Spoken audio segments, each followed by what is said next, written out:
जैसा कि आपको पता है प्रत्येक दिन शाम को 7 बजे से हम लोग Uttar Pradesh TGT PGT, Bihar TGT PGT, Jharkhand TGT PGT, Madhya Pradesh state, Madhya Pradesh SET, UGC NET, LT grade, GIC lecturer, Uttarakhand lecturer, Uttarakhand LT, assistant professor और अन्य परीक्षाओं के प्रीवियस ईयर क्वेश्चन पेपर को देखते हैं। और साथ ही साथ इस सेशन में हम लोग ऐसे प्रश्नों का भी समावेश करते हैं जो प्रश्न इन परीक्षाओं के दृष्टिकोण से महत्वपूर्ण होते हैं। वही हमारी इकोनॉमिक्स की दूसरी क्लास आपको लाइव स्टडी इलाहाबाद के मोबाइल एप्लीकेशन पे देखने को मिलती है, जहां पे इकोनॉमिक्स के अलग अलग बैच चलाए जा रहे हैं और सभी बैचेज में आपके सिलेबस के अनुसार इकोनॉमिक्स के कंप्लीट कंटेंट दिए जा रहे हैं एक रणनीति के मुताबिक कि आप कम समय में बेहतर ढंग से इकोनॉमिक्स को सीख पाएं, समझ पाएं और सफलता सुनिश्चित कर पाएं। तो दोस्तों, लाइव स्टडी इलाहाबाद के मोबाइल एप्लीकेशन पे उत्तर प्रदेश टीजीटी-पीजीटी के लिए अलग बैच है, बिहार टीजीटी-पीजीटी के लिए अलग बैच है, UGC net, Jharkhand TGT PGT, Madhya Pradesh state, Madhya Pradesh set के लिए अलग अलग बैच उपलब्ध है। उत्तराखंड में लेक्चरर के लिए और एलटी के लिए अलग अलग बैच उपलब्ध है। उत्तर प्रदेश में एलटी ग्रेड, जीआईसी लेक्चरर और साथ ही साथ अलग अलग राज्यों में असिस्टेंट प्रोफेसर का अलग अलग बैच आपको देखने को मिल जाएगा। और सभी बैचेज में आपको एक रणनीति के तहत इकोनॉमिक्स के कंप्लीट कॉन्सेप्ट पढ़ाए जा रहे हैं, आपको आपके सिलेबस के अनुसार ही, क्योंकि कॉन्सेप्ट पढ़ना बहुत जरूरी है। जब तक आपके कॉन्सेप्ट क्लियर नहीं होते हैं तब तक सभी प्रकार के प्रश्नों को सॉल्व करने में बहुत सारी कठिनाइयों का सामना करना पड़ता है। साथ ही साथ कंप्लीट इकोनॉमिक्स के यहाँ पे नोट्स भी दिए जा रहे हैं, ताकि आप एक तरफ कॉन्सेप्ट को पढ़िए और दूसरी तरफ नोट्स के माध्यम से अपना रिवीजन करिए।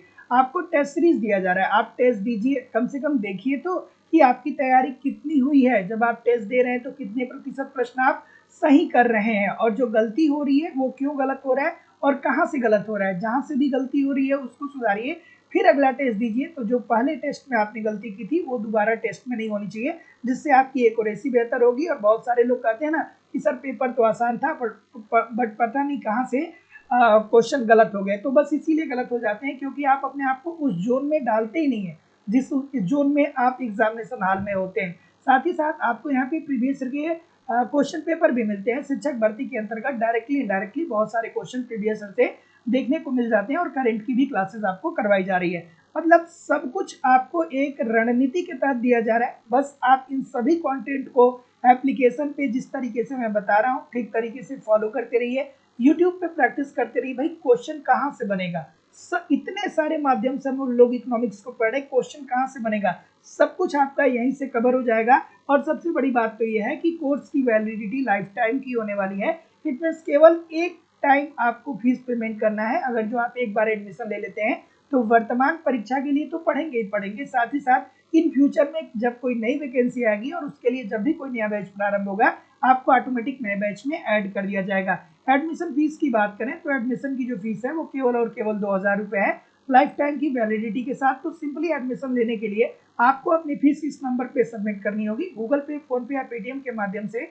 आप चाहें तो अपनी फीस इस नंबर पे पेमेंट करके उसका स्क्रीनशॉट इसी व्हाट्सएप नंबर पे सेंड कर देंगे तो आपको बैच में ऐड करके और सारी चीजें बता दी जाएंगी कि कैसे कैसे आपको कंटेंट वहां पे देखना है। या आप चाहें तो डिस्क्रिप्शन बॉक्स में जा सकते हैं, एप्लीकेशन का लिंक दिया गया, एप्लीकेशन को डाउनलोड करके डायरेक्ट भी कोर्स को परचेज कर सकते हैं। लेकिन कोर्स को परचेज करने के बाद मुझे इस नंबर पे कॉल जरूर कर लीजिएगा, क्योंकि स्टोर पे जो कोर्स दिखाई दे रहा है वहाँ तो ठीक है आपको कंटेंट मिलते हैं, लेकिन एक बैच में आपको ऐड किया जाता है। उस बैच में एक क्रम से ये सारे कंटेंट मैं जो यहाँ पे बता रहा हूँ वहाँ पे आपको अवेलेबल होते हैं। तो या किसी भी इंक्वायरी के लिए इस नंबर पे कॉल या व्हाट्सएप मैसेज भी कर सकते हैं। और देखिए दोस्तों, पहले प्रश्न की हम लोग शुरुआत करें उससे पहले मैं बता दूं कि मध्य प्रदेश में सेट के लिए और यूजीसी नेट के लिए जो लोग भी दिसंबर के लिए जुड़ना चाहते हैं, ठीक है, दिसंबर में जो सेट की परीक्षा होने वाली है और यूजीसी नेट की परीक्षा होने वाली है, उसके लिए जो लोग भी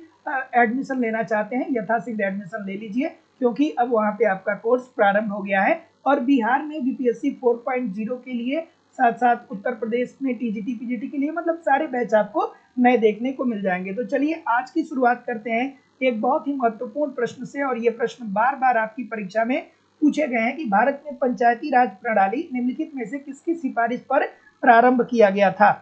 क्या उत्तर आ रहा है भाई? पंचायती राज प्रणाली किसकी सिफारिश के आधार पे प्रारंभ किया गया था, आपसे पूछा जा रहा है। तो जितने लोग भी बी बोल रहे हैं, ठीक है, तो देखिए दोस्तों, बलवंत राय मेहता समिति की अनुशंसा के आधार पे ही भारत में पंचायती राज प्रणाली की शुरुआत होती है 1956 में। और ये शुरुआत कहाँ पे होती है? ये राजस्थान के नागौर जिले में होती है। कहाँ पे होती है? राजस्थान राजस्थान राजस्थान के कौन सा जिला? राजस्थान में कौन सा जिला था? तो राजस्थान में जो जिला था उसका नाम था नागौर। ठीक है, तो इस बात को आराम से याद रखिएगा कि भारत में पंचायती राज प्रणाली निम्नलिखित में से किसकी सिफारिश पे आरंभ किया गया? तो भारत में पंचायती राज प्रणाली की अवधारणा बलवंत राय मेहता समिति ने दिया था, और इसके अंतर्गत इन्होंने ये बताया था कि पंचायती राज प्रणाली को किस तरीके से और बेहतर किया जा सकता है जिससे समाज का कल्याण अधिकतम हो। तो भारत में पंचायती राज प्रणाली की शुरुआत बलवंत राय मेहता कमेटी के अनुशंसा के आधार पे होती है, और भारत में पंचायती राज प्रणाली की जो शुरुआत होती है वो सर्वप्रथम 1956 में राजस्थान के नागौर जिले में होती है। तो जितने लोग भी ऑप्शन नंबर क्या बोल रहे हैं, बी बोल रहे हैं, सभी लोग का उत्तर यहाँ पे बिल्कुल ठीक हो जाएगा। हाँ, हिंदी माध्यम में ही सारी क्लासेस आपको मिलेंगी। हमारे यहाँ सारी चीज़ें जितनी भी क्लासेस होती हैं, चाहे यूट्यूब की बात करें चाहे एप्लीकेशन की बात करें, तो सारी क्लासेस बिल्कुल आपको हिंदी माध्यम में ही मिलती हैं। और जहाँ पे इंग्लिश टर्म की ज़रूरत होती है वहाँ पे मैं इंग्लिश टर्म भी आपको बताता हूँ। चलिए, अगला प्रश्न आपके सामने ये रहा कि भारत में कृषि साख से संबंधित कौन से स्रोत हैं? तो देखिए दोस्तों, ईजी सी बात है कि कृषि साख से संबंधित दो स्रोत भारत में देखने को मिलते हैं। ठीक है, साख से संबंधित भारत में कृषि साख से संबंधित दो स्रोत देखने को मिलते हैं। एक तरफ कौन है? एक बार देख लीजिए, पूरी जिंदगी भर याद रहेगा, कभी आप भूलेंगे नहीं। एक है दोस्तों परंपरागत साख के स्रोत, परंपरागत परंपरागत साख के स्रोत। और दूसरा क्या है? दूसरा है गैर परंपरागत साख के स्रोत, गैर परंपरागत साख के स्रोत। तो परंपरागत साख का स्रोत का मतलब ये है दोस्तों कि जब हमें आज़ादी नहीं मिली थी उससे पहले भारत देश में कुछ इस प्रकार की तो बैंकिंग प्रणाली थी नहीं कि हमारे किसान या हमारे मजदूर या जिन लोगों के पास पैसा नहीं है उनको ऋण की जरूरत हो तो वो बैंक के पास चले जाए। ये बैंक की अवधारणा तो आज़ादी के बाद आया है ना। तो आज़ादी से पहले क्या होता था कि लोग क्या करते थे? महाजन के पास जाते थे, साहूकार के पास जाते थे, अपने पड़ोसी के पास जाते थे और कहते थे कि हमारे बेटे की शादी है या हमारे बेटी की शादी है या हमें फसल बोना है या हमें ये वस्तु खरीदनी है, तो आप हमें ऋण दे दीजिए ताकि हम ये काम कर पाए। तो परंपरागत साख के स्रोत के अंतर्गत कौन आते हैं? महाजन आता है, साहूकार आते हैं, आपके पड़ोसी आते हैं, आपके रिश्तेदार आते हैं। लेकिन अब बात आ जाती है दोस्तों गैर परंपरागत साख के स्रोत। तो ये बात आप सभी लोग को पता ही होगा कि 1969 में क्या कर दिया गया?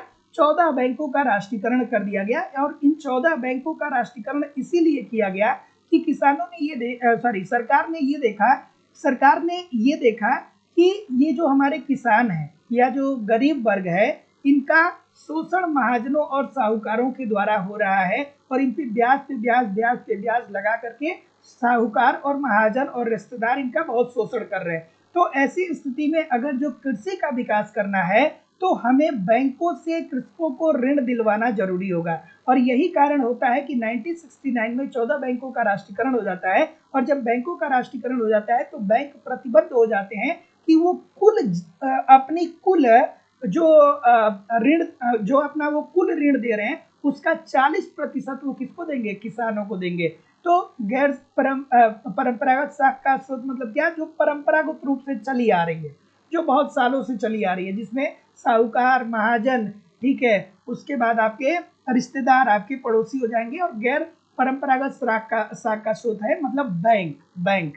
तो क्या उत्तर आ रहा है? तो जितने लोग भी सी बोल रहे हैं कि देखिए सर, सहकारी बैंक जो है ये क्या है, ये क्या पूछ रहा है? भारत में कृषि साख के निम्न स्रोत हैं, और ये संस्थागत स्रोतों की बात कर रहा है, अर्थात जो सरकार ने जिन स्रोतों का उद्भव सरकार के कारण हुआ है। तो सहकारी बैंक बिल्कुल ठीक है, क्षेत्रीय ग्रामीण बैंक ये भी सही है, और वाणिज्यिक बैंक।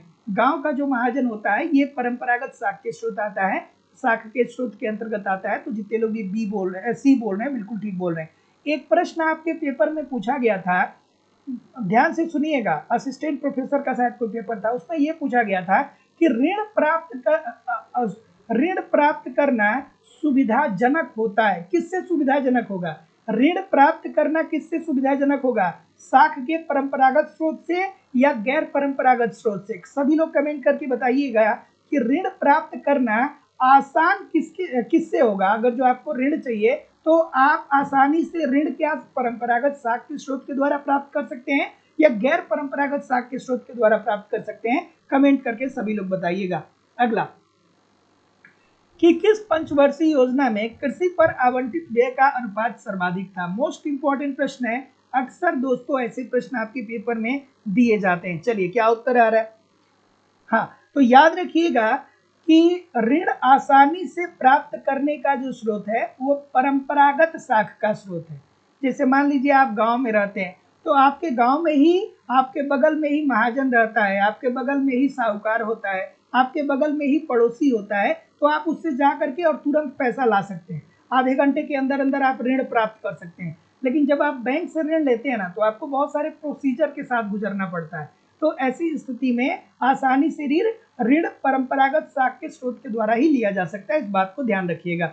अगला, कि किस पंचवर्षीय योजना में कृषि पर आवंटित व्यय का अनुपात सर्वाधिक था? ऑप्शन नंबर बी, ए। इतने सारे लोग गलत कर रहे हैं। और कोई? अरे भैया, प्रथम पंचवर्षीय योजना की जो लोग बात कर रहे हैं ना, ये पंचवर्षीय योजना पढ़ लीजिए। ये इकोनॉमिक्स का इतिहास है, ठीक है, इसको जानना जरूरी है, यहाँ से प्रश्न पूछा जाता है। तो जो प्रथम पंचवर्षीय योजना था उसमें कृषि में जो आवंटन की राशि थी वो 2.71% थी। लेकिन जो द्वितीय पंचवर्षीय योजना था ना, इसमें हमने कृषि पर आवंटित राशि को बढ़ाया और बढ़ा करके इसको कितना किया था? बढ़ा करके इसको 3.15% किया था।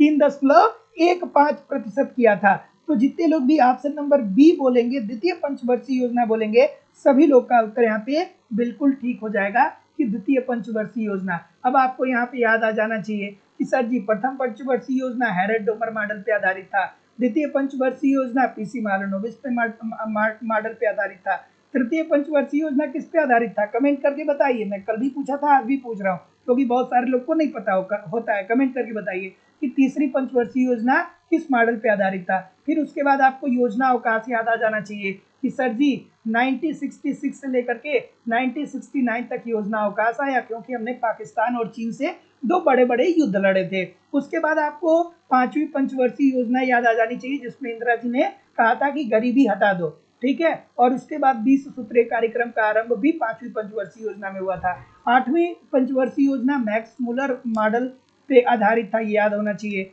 फिर 11वीं समावेशी विकास और 12वीं और अंतिम पंचवर्षीय योजना 2012 से 2017 तक चली थी। इसका क्या था? इसका थीम क्या था या इसका उद्देश्य क्या था? उच्चतर समावेशी विकास। तो हाँ, तो जितने लोग भी ऑप्शन नंबर क्या बोल रहे हैं, बी बोल रहे हैं, बिल्कुल ठीक बोल रहे हैं। सभी लोग वीडियो को एक बार लाइक और शेयर जरूर कर दिया करिए। इतने सारे लोग क्लास देख रहे हैं, लेकिन फिर भी लाइक और शेयर की संख्या बहुत कम है।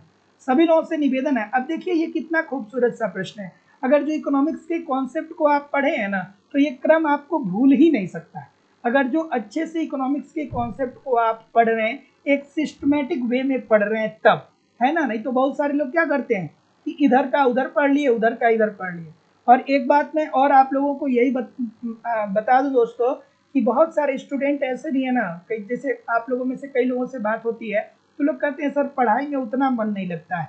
तो देखिए, जब तक आपके पास अच्छे कंटेंट नहीं होंगे, जब तक आप ये बात समझ नहीं पाएंगे कि आपके एग्जाम ओरिएंटेड चीजें क्या है, तब तक पढ़ाई में क्या मन लगेगा, है ना। तो पढ़ाई में मन लगाने के लिए आपको कम से कम रूपरेखा पता होनी चाहिए कि इकोनॉमिक्स की रूपरेखा क्या है, आपको कौन कौन से यूनिट पढ़ने हैं, किस किस यूनिट में कौन कौन से टॉपिक पढ़ने हैं, उन कौन कौन से टॉपिक में कहाँ पे क्या पढ़ना है, कितना पढ़ना है, ये सब आपको पता होना चाहिए। बहुत स्मार्ट तरीके से सिलेबस को कवर करेंगे, तभी सिलेबस कवर हो पाएगा। और अदरवाइज अगर जो आप बस को लग रहा है कि बस पढ़ते चले जाएंगे, तो देखिए इस तरीके से कुछ छूटेगा, कुछ बचेगा, तो 100% एक्यूरेसी के साथ आप आगे नहीं बढ़ पाएंगे। और जो लोग भी एप्लीकेशन पे एडमिशन लिए हैं या लेने वाले हैं, मैं आपको निश्चित तौर पे कह सकता हूँ कि बस जितना कंटेंट मैं आपको एप्लीकेशन पे दे रहा हूँ और यूट्यूब पे दे रहा हूँ, एक एक लाइन इसको फॉलो करिए, निश्चित तौर पे आप एग्जाम दे करके आइएगा। फिर बताइएगा। मैक्सिमम चीज़ें आपको यहीं से मिल जाएंगी, क्योंकि हम लोग कहीं भी कुछ छोड़ ही नहीं रहे, सब कुछ हम लोग कवर कर रहे हैं, एक तरीके से नहीं बहुत सारी तरीके से इकोनॉमिक्स को कवर कर रहे हैं। चलिए क्या उत्तर आ रहा है? सामुदायिक विकास कार्यक्रम की शुरुआत कब होती है? तो ये तो सबको पता होगा कि भारत में सामुदायिक विकास कार्यक्रम की शुरुआत 1952 में होती है। उसके बाद दोस्तों काम के बदले अनाज कार्यक्रम की हम बात करें तो इसकी शुरुआत जो वित्तीय वर्ष कौन सा होता है? ये वित्तीय वर्ष पूछता है, थोड़ा सा ध्यान रखिएगा कि काम के बदले अनाज कार्यक्रम, तो 1977-78 वाला जो वित्तीय वर्ष था उसी में काम के बदले अनाज कार्यक्रम की शुरुआत हुई थी। ट्राइसेम की अगर जो बात करें तो इसकी शुरुआत कब होती है? इसकी शुरुआत ट्राइसेम की बात करें तो इसकी शुरुआत 1979 में हुई, और IRDP की बात करें तो IRDP की बात करें तो इसकी शुरुआत कब हुई थी? 1980 में इसकी शुरुआत हुई थी। तो क्या उत्तर आ रहा है? 2, अर्थात ये पहले नंबर पे होना चाहिए, ये क्या होना चाहिए? दूसरे नंबर पे होना चाहिए, ये क्या होना चाहिए? ये तीसरे नंबर पे होना चाहिए, और ये कहाँ पे होना चाहिए? ये चौथे नंबर पे होना चाहिए। अब बताइए 2, 1, 3, 4 कहाँ पे दिया गया? 2, 1, 3, 4 यहाँ पे दिया तो गया है। तो जितने लोग भी सी बोल रहे हैं सभी लोग का उत्तर यहाँ पे एब्सोल्युटली 100% ठीक हो जाएगा। अगला प्रश्न कि भारत में मुद्रा पूर्ति के विभिन्न प्रमापों में निम्न अवयव प्रस्तुत किए जाते हैं। अब मुद्रा पूर्ति के विभिन्न अवयव की बात कर रहा है, और जब आप एग्जामिनेशन हॉल में बैठिएगा ना तो ऐसे प्रश्नों को जब भी आप पढ़िएगा दोस्तों, जब भी पढ़िएगा ये नीचे वाला जरूर देख लीजिएगा, क्योंकि बहुत अच्छे स्टूडेंट यहाँ पे गलती करते हैं। तो मुद्रा स्टॉक के प्रमाण में ये M3 की बात कर रहा है, अर्थात ये विस्तृत मुद्रा की बात कर रहा है। और विस्तृत मुद्रा में किन किन को शामिल किया जाता है, अर्थात M3 इज इक्वल टू क्या होता है? अगर जो आपको ये पता है तो आप निश्चित तौर पे इस प्रश्न को कर पाएंगे, नहीं पता है तो फिर डूबते रह जाएंगे, दो घंटे भी आपको दे दिए जाएंगे तो आप शायद ना कर पाए। तो ऐसी स्थिति में क्या उत्तर आ रहा है?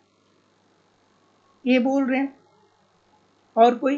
तो देखिए दोस्तों आपको याद होना चाहिए कि सर जी M0 का संबंध, अब आपको क्या क्या रिवाइज होना चाहिए? आपको रिवाइज होना चाहिए कि सर जी M0 का संबंध रेड्डी समिति से है, M0 का संबंध सर रेड्डी समिति से है। उसके बाद ये M1, M2, M2, M3 और M4 की अवधारणा किस समिति से संबंधित है? तो आपको याद आना चाहिए सर जी चक्रवर्ती समिति से याद आना चाहिए। अगर जो आपसे कोई ये पूछे कि ये एक लाइन में बताइए कि M1, M2, M3, M4 क्या होता है, तो आसान भाषा में आपको समझने के लिए मैं बता दूं कि जिस तरीके से, जैसे जब आपके पास अरबों खरबों रुपया हो जाएगा ना, तो पैसे को अलग अलग भागों में बांट करके उसे आप एक कोड के रूप में डालेंगे कि हमने इतना पैसा यहाँ डाला है, इतना पैसा यहाँ डाला है, ये हमारा पैसा यहाँ पे है।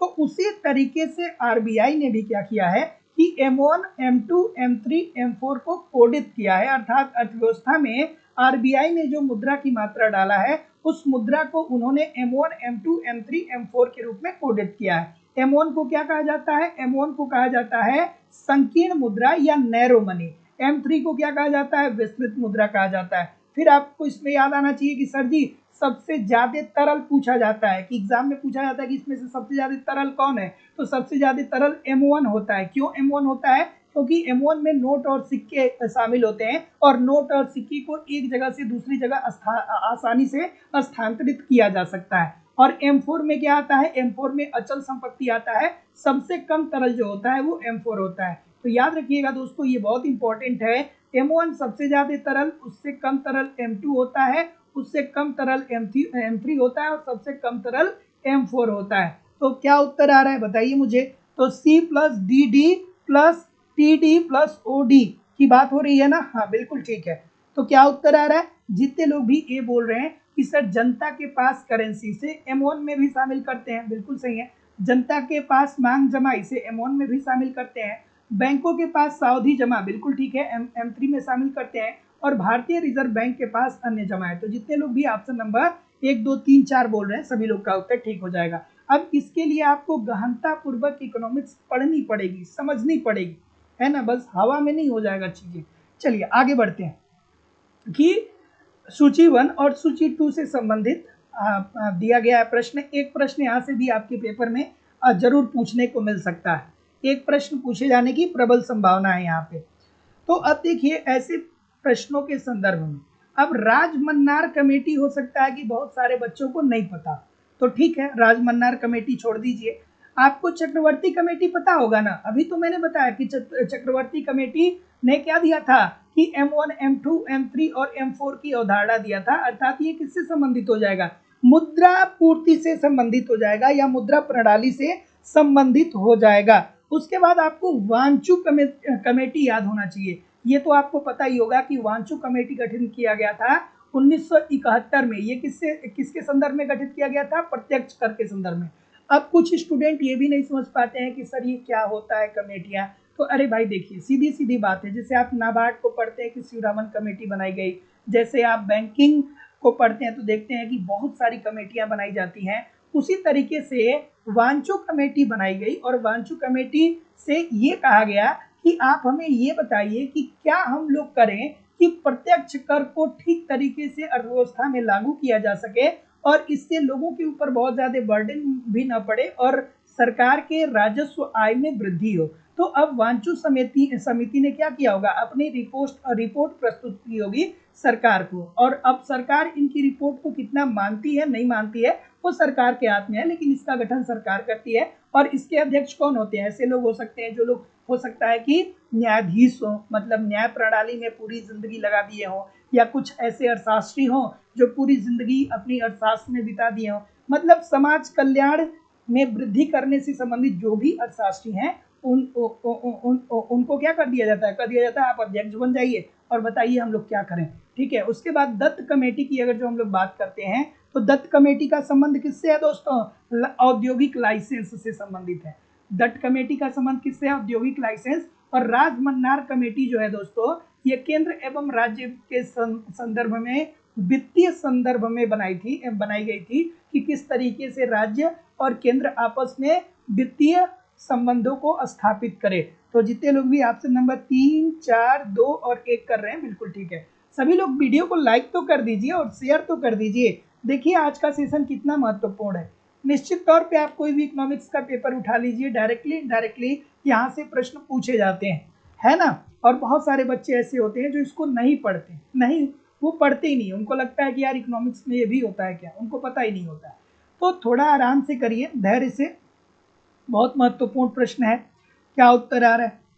सभी लोग एक बार वीडियो को लाइक कर दीजिए और शेयर कर दीजिए। इतने सारे लोग क्लास में जुड़े हैं फिर भी लाइक और शेयर की संख्या बहुत कम है। एक बार सभी लोग लाइक और शेयर कर दीजिए पहले वीडियो को, ठीक है। तो चलिए, राघवन समिति की बात करें या आबिद हुसैन समिति की बात करें या तारापोर समिति की बात करें या नरसिम्हन समिति की बात करें, तो आप बताइए इसमें सबसे ज्यादा अच्छे से आपको कौन सा आता होगा। तो मुझे पता है कि जो इकोनॉमिक्स पढ़ रहा है ना, उसका फेवरेट होंगे नरसिम्हन कमेटी, क्योंकि वो बहुत अच्छे जानता है कि नरसिम्हन कमेटी जो बनाई गई थी वो बैंकिंग क्षेत्र में सुधार के लिए बनाई गई थी। उसके बाद आपको तारापोर समिति बहुत अच्छे से पता होगा कि तारापोर समिति जो बनाई गई थी ये पूंजी खाते में परिवर्तनीयता के संदर्भ में बनाई गई थी। आबिद हुसैन कमेटी जो है ये तो अलग दिखते ही हैं। आबिद हुसैन कमेटी अगर जो एक बार भी जीवन में पढ़ लेंगे ना तो ये फिर कभी भूलेगा नहीं, ये अलग दिखते हैं। आबिद हुसैन कमेटी लघु उद्योगों के विकास से संबंधित बनाया गया था और राघवन समिति प्रतियोगिता नीति से संबंधित है, ठीक है। तो जितने लोग भी ऑप्शन नंबर 3, 1, 2, 4 बोल रहे हैं सभी लोग का उत्तर ठीक हो जाएगा। और अगर जो आपको ये प्रश्न, अगर जो 1-2 प्रश्न आपको नहीं आते हैं तो डिमोटिवेट और परेशान होने की जरूरत नहीं आ रहा है तो पढ़ेंगे तो आ जाएंगे। और बार बार मैं कहता हूँ कि कोई भी स्टूडेंट बहुत ज़्यादा तेज और कोई बहुत ज़्यादा मंद बुद्धि का नहीं होता है। जो तेज दिखता है ना वो बहुत काम करता है अपने ऊपर, वो बहुत मेहनत करता है अपने ऊपर।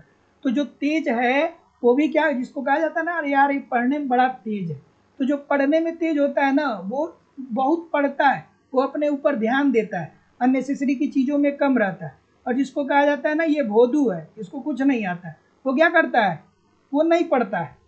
उसको ये लगता है कि एक दिन, किसी दिन महीने में एक दिन उठा जाएगा, पूरी रात भर पढ़ के सिलेबस खत्म कर दिया जाएगा। ऐसा होता नहीं, लर्निंग प्रोसेस स्लो होती है, धीरे धीरे धीरे धीरे धीरे धीरे आगे बढ़ना है, धीरे धीरे आगे बढ़ना है। चलिए क्या उत्तर होगा कि 10वीं पंचवर्षीय योजना में जिस क्षेत्र की सबसे ऊंची प्राथमिकता दी गई थी वह कौन था। क्या उत्तर आ रहा है, क्या उत्तर आ रहा है, डी बोल रहे हैं, डी बोल रहे हैं, डी बोल रहे हैं सभी लोग, ठीक है। तो याद रखिएगा दोस्तों कि 10वीं पंचवर्षीय योजना में सरकार की ये प्राथमिकता थी कि हमको क्या करना है, कि हमें ऊर्जा पे क्या काम करना है, हमें ऊर्जा का विकास करना है। तो जितने लोग भी डी बोल रहे हैं सभी लोग का उत्तर ठीक हो जाएगा कि 10वीं पंचवर्षीय योजना में जिस क्षेत्र की सबसे ऊंची प्राथमिकता दी गई वो कौन था, ऊर्जा। अब एक बार आप रिकॉल कर लीजिएगा, अभी जब पंचवर्षीय योजना का प्रश्न आया था तो मैंने बताया था पहली से लेकर के पहली से लेकर 12वीं पंचवर्षीय योजना के तहत जो अमूमन घुमा फिरा के प्रश्न पूछे जाते हैं वो ऑलरेडी मैंने बता दिया कि पहली पंचवर्षीय योजना हैरेड डोमर मॉडल पर आधारित थी, द्वितीय पंचवर्षीय योजना पीसी मालोनोविस मॉडल पर आधारित थी, तृतीय किसी ने बताया नहीं, फिर कमेंट करके बताइए। उसके बाद योजना अवकाश आ जाता है 1966 से लेकर के 69 तक आ जाता है। उसके बाद 5वीं पंचवर्षीय योजना में गरीबी हटाओ और 20 सूत्रीय कार्यक्रम दे दिया जाता है इंदिरा गांधी जी के द्वारा। उसके बाद आपका क्या होता है, उसके बाद आपका 8वीं पंचवर्षीय योजना मैक्स मुलर मॉडल, 11वीं पंचवर्षीय योजना समावेशी विकास और फिर 12वीं पंचवर्षीय योजना उच्चतर समावेशी विकास। फिर एक योजना अवकाश आपको और याद होना चाहिए, कौन सा, 1990 से लेकर के 1992 तक 2 वर्ष की वार्षिक योजनाएं चलाई गई। सबको ये तो याद रहता है कि सर जी 1966 से लेके 1959 तक 3 वार्षिक योजनाएं चलाई गई, लेकिन बहुत सारे स्टूडेंट को ये वाली बात नहीं समझ में आती है। तो याद रखिएगा कि जो 8वीं पंचवर्षीय योजना चलाई गई थी ना वो 1992 से लेकर के 1997 तक चलाई गई थी। ये बहुत महत्वपूर्ण है, बार बार अलग अलग परीक्षाओं में देता है। तो 2 वार्षिक योजनाएं यहाँ पे चलाई गई थी और 3 वार्षिक योजनाएं यहाँ पे चलाई गई थी, तो इस बात को ध्यान में रखिएगा। तो भारतीय कृषि विकास योजना निम्नलिखित में से किसके द्वारा प्रारंभ की गई, तो डी बोल रहे हैं।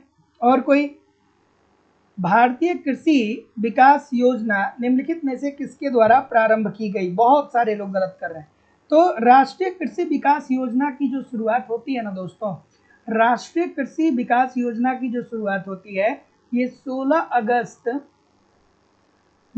अगस्त 2007 को ये प्रारंभ होती है। और इस योजना को चलाने में सबसे ज़्यादा जो योगदान है या इसका जो देख रेख करता है वो राज्य सरकार केंद्र सरकार करता है। तो जितने लोग भी ऑप्शन नंबर क्या बोल रहे हैं, डी बोल रहे हैं, बिल्कुल ठीक बोल रहे हैं कि राष्ट्रीय विकास योजना भारतीय कृषि विकास योजना निम्नलिखित में से किसके द्वारा आरंभ की गई।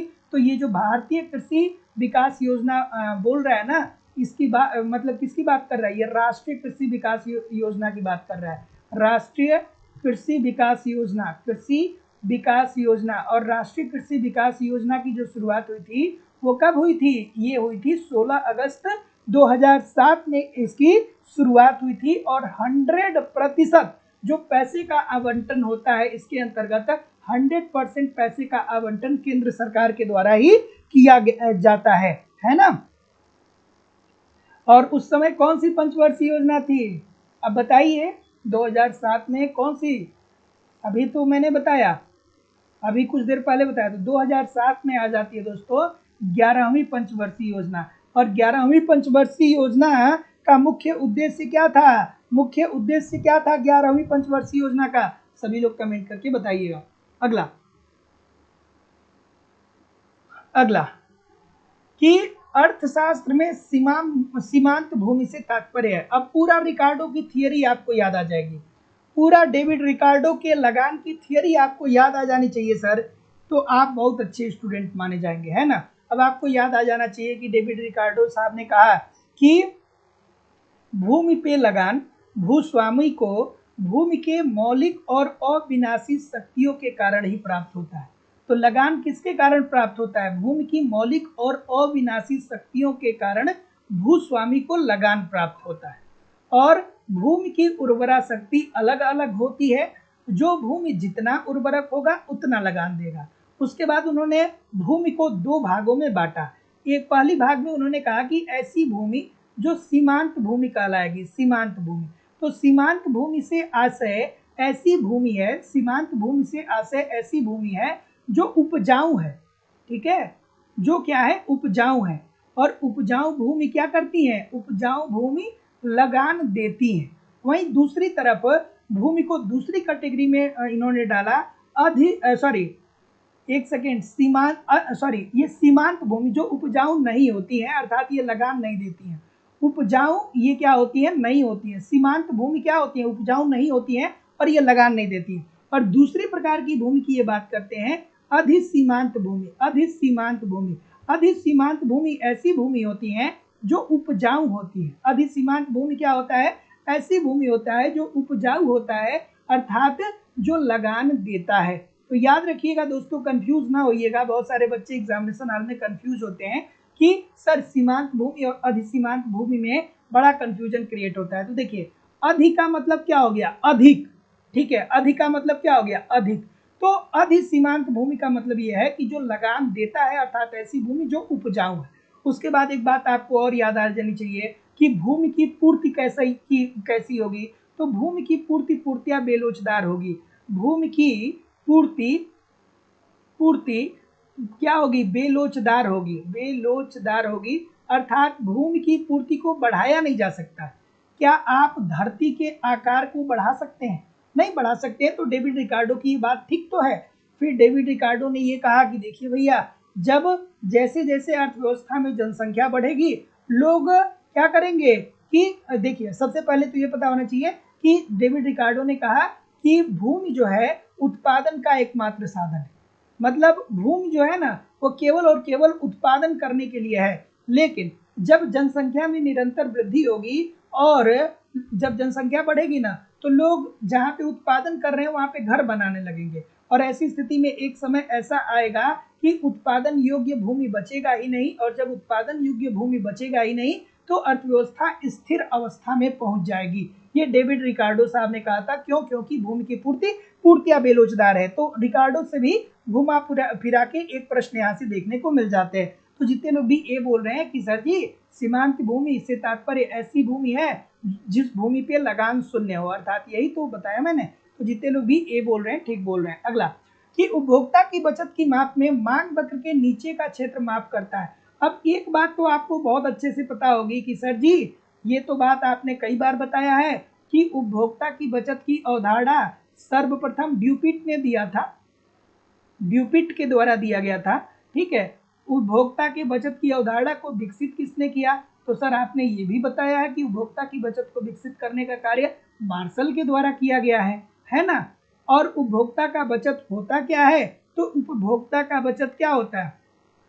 उपभोक्ता का बचत क्या होता है सर? तो उपभोक्ता का बचत का मतलब ये होता है कि किसी वस्तु को परचेज करने के लिए वास्तविक रूप से जो मूल्य आप देते हैं और जो मूल्य आप देने को तैयार होते हैं, उसी के बीच का अंतर ही उपभोक्ता का बचत कहलाता है। जैसे आप मान लीजिए कि एक एसी खरीदने गए मार्केट में, और आप गए तो आपको लगा कि वोल्टास की एसी हमको चाहिए या एलजी की एसी हमें चाहिए। तो आप अपने घर से 1.5 टन या 2 टन की एसी खरीदने के लिए 50,000 रुपये लेकर के मार्केट में जाते हैं।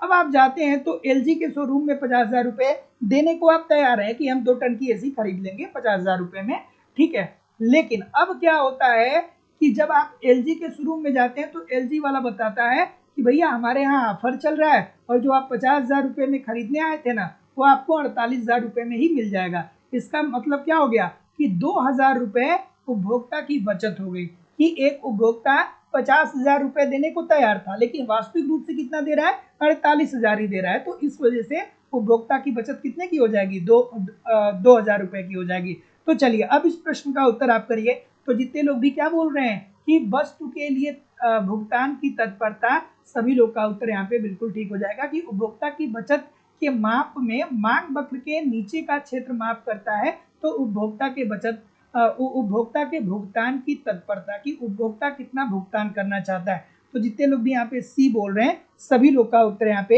एब्सोल्युटली 100% ठीक हो जाएगा। Option number C according to the question this is the right answer हो जाएगा। अगला प्रश्न, थोड़ा सा इसे एडजस्ट करना होगा, थोड़ा आराम से और धैर्य से करिएगा। ये प्रश्न बहुत इंपॉर्टेंट है, कई बार अलग अलग परीक्षाओं में पूछा जा चुका है। इतने सारे लोग क्लास देख रहे हैं, लाइक शेयर क्यों नहीं कर रहे हैं सर?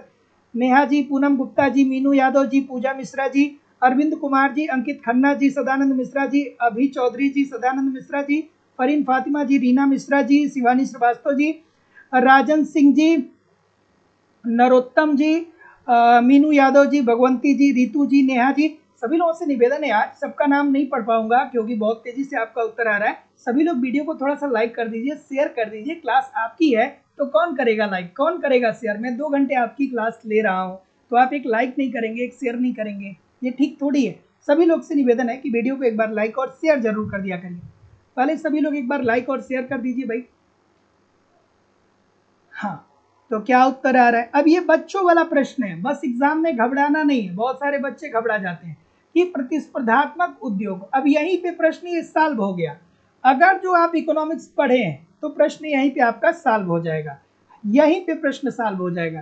क्योंकि जो प्रतिस्पर्धात्मक उद्योग होते हैं, अर्थात ये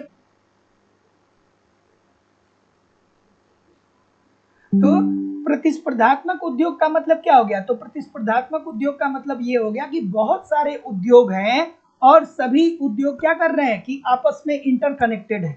तो यहाँ तो पूर्ण प्रतियोगिता की अवधारणा आ जाएगी ना, पूर्ण प्रतियोगिता की अवधारणा आ जाएगी। और पूर्ण प्रतियोगिता के अंतर्गत क्या आपको देखने को मिलता है? अब ध्यान से समझिएगा कि प्रतिस्पर्धात्मक उद्योग में उत्पादन की एक अतिरिक्त इकाई की बिक्री से प्राप्त सीमांत आय उस उत्पादन की बाजार कीमत के बराबर होता है। अब यहाँ पे आपको बाजार कीमत भी दे दिया। अब अगर जो यहाँ नहीं समझ पाए तो इकोनॉमिक्स की गहराई को समझते हैं तो यहाँ पे समझ जाइएगा। उसके बाद इस स्थिति में साधन की एक अतिरिक्त इकाई के रोजगार से प्राप्ति अतिरिक्त आय उल्लेखित होती है उस साधन के। अब देखिए ये प्रश्न बस आपको घुमा करके कंफ्यूज करना चाहता है कि आप इकोनॉमिक्स जानते हैं थोड़ा बहुत कि नहीं जानते।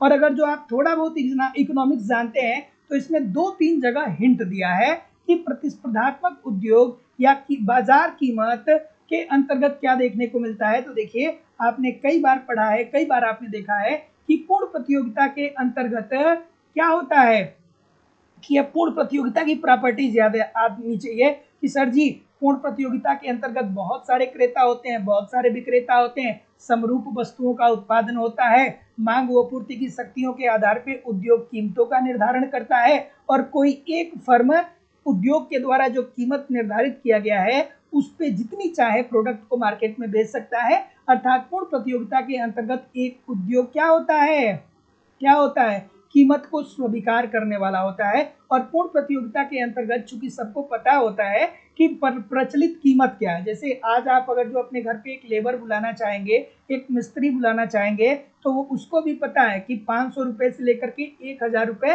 प्रचलित कीमत है। अगर जो आप उसे कहेंगे चलो 50,000 रुपया 50 रुपए हम तुमको मजदूरी देंगे तो वो कभी नहीं आएगा। उससे कहेंगे 100 रुपये मजदूरी देंगे, वो कभी नहीं आएगा। इसका मतलब क्या होता है कि पूर्ण प्रतियोगिता के अंतर्गत जो उत्पादन के साधन होते हैं ना, उनको उनकी सीमांत उत्पादकता के बराबर ही कीमत प्राप्त होती है। तो जितने लोग भी ऑप्शन नंबर बी बोल रहे हैं ठीक बोल रहे हैं। अगला कि पूर्ति समर्थक वे अर्थशास्त्री थे, पूर्ति समर्थक वे अर्थशास्त्री थे जो समष्टि आर्थिक समस्याओं, मुद्रा प्रसार एवं बेरोजगारी का हल ढूंढते थे। एक बार नहीं अनेकों बार ये प्रश्न पूछा गया, एक बार नहीं अनेकों बार ये प्रश्न पूछा गया है अलग अलग परीक्षाओं में। चलिए ऑप्शन नंबर ठीक है। तो पूर्ति समर्थक वे अर्थशास्त्री हैं जो समष्टि आर्थिक समस्याओं, मुद्रा प्रसार एवं बेरोजगारी का हल किस तरीके से ढूंढते हैं। क्या कहते हैं कि किस तरीके से मुद्रा का प्रसार एवं बेरोजगारी की समस्या को हम दूर कर सकते हैं। तो बताइए भाई क्या बोल रहे हैं? ए बोल रहे हैं, बी बोल रहे हैं, और कोई? ए बोल रहे हैं, बी बोल रहे हैं, और कोई सर? ए और बी के अलावा कोई और है?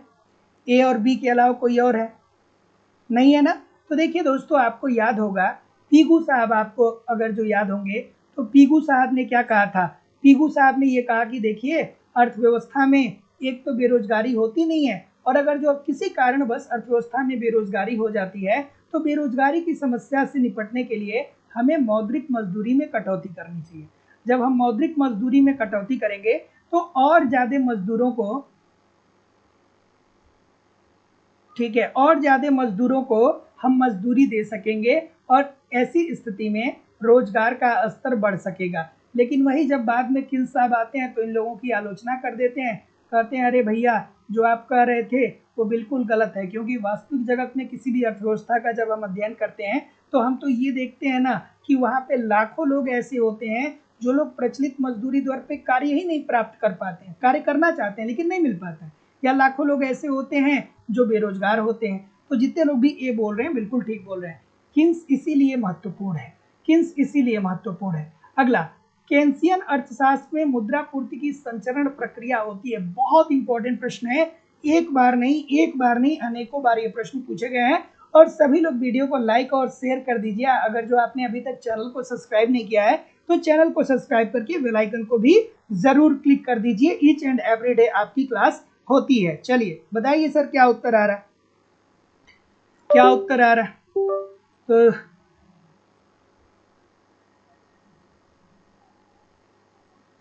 बिल्कुल, तो जितने लोग भी ऑप्शन नंबर क्या बोल रहे हैं सर, ये बोल रहे हैं, ये बोल रहे हैं कि मुद्रा की पूर्ति की संचरण प्रक्रिया।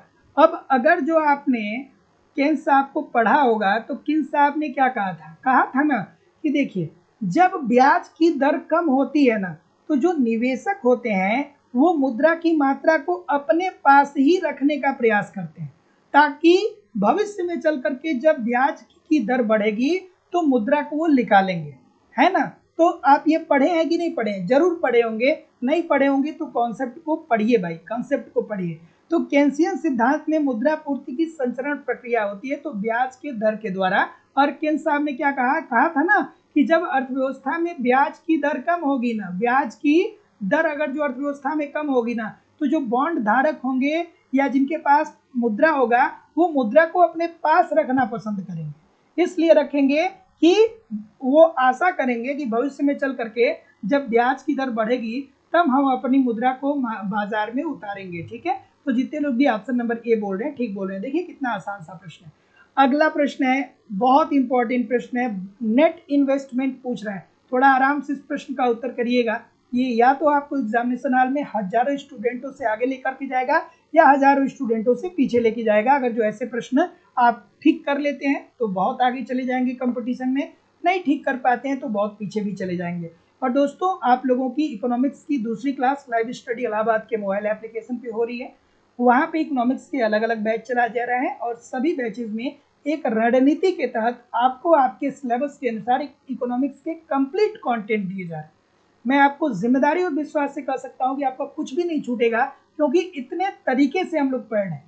इकोनॉमिक्स के सारे कॉन्सेप्ट सिंपल सटीक साधारण भाषा में पढ़ाए जाते हैं। इसकी लाइव क्लास होती है, इनके इस लाइव क्लास में नहीं जुड़ेंगे तो बाद में आपको रिकॉर्डेड क्लास भी मिल जाएगा, आप अपने समय के अनुसार देख सकते हैं। कॉन्सेप्ट पढ़ना बहुत ज़रूरी है, जब तक आपके कॉन्सेप्ट क्लियर नहीं होते हैं तब तक आपको खुद आप सिस्टमेटिक वे से चीज़ों को नहीं समझ पाते हैं।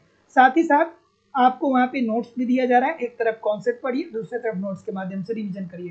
टेस्ट सीरीज दिया जा रहा है, टेस्ट दीजिए, देखिए गलती कहाँ पे हो रही है, जो गलती हो रही है उसको सुधार करिए, फिर अगला टेस्ट दीजिए, उसमें वो गलती नहीं होनी चाहिए जो पिछले टेस्ट में हुआ था। प्रीवियस ईयर के क्वेश्चन पेपर दिए जा रहे हैं, डायरेक्टली इनडायरेक्टली शिक्षक भर्ती में बहुत सारे प्रश्न देखने को मिलते हैं प्रीवियस ईयर से, और करंट की भी क्लासेस आपकी होती है, सब कुछ प्रोवाइड किया जा रहा है। प्रश्न कहाँ से आएगा, अगर जो आप ईमानदारी से एक एक कंटेंट एप्लीकेशन और एक एक क्वेश्चन यूट्यूब पे देखते रहेंगे ना तो आप निश्चिंत रहिए, बहुत ही कम मेहनत करके आप बहुत अच्छे तरीके से सफलता को सुनिश्चित कर सकते हैं। ठीक है, तो जो लोग भी एडमिशन लेना चाहते हैं वो यथाशीघ्र एडमिशन ले सकते हैं। एडमिशन फीस केवल और केवल 2000 रुपये है। आपको अपनी फीस इस नंबर पे पेमेंट करना होगा, गूगल पे, फोन पे या पेटीएम के माध्यम से आप अपनी फीस इस नंबर पे सबमिट कर सकते हैं और इसका स्क्रीनशॉट आपको इस व्हाट्सएप नंबर पे सेंड करना होगा। किसी भी प्रकार की इंक्वायरी के लिए इस नंबर पे कॉल या व्हाट्सएप मैसेज भी आप कर सकते हैं। तो चलिए अब हम लोग आगे बढ़ेंगे दोस्तों और एक एक बातों को देखेंगे। तो सबसे पहले तो देखेंगे कि सकल निवेश इसमें कितना दिया गया है। तो सकल निवेश कितना दिया गया है, सकल निवेश कितना दिया गया है सर, सकल निवेश दिया गया है आपका 3000। ठीक है, सकल निवेश कितना दिया गया है, 3000 दिया गया। उसके बाद क्या इसमें दिया गया है, पूंजी उपभोग भत्ता, पूंजी उपभोग, एक सेकेंड,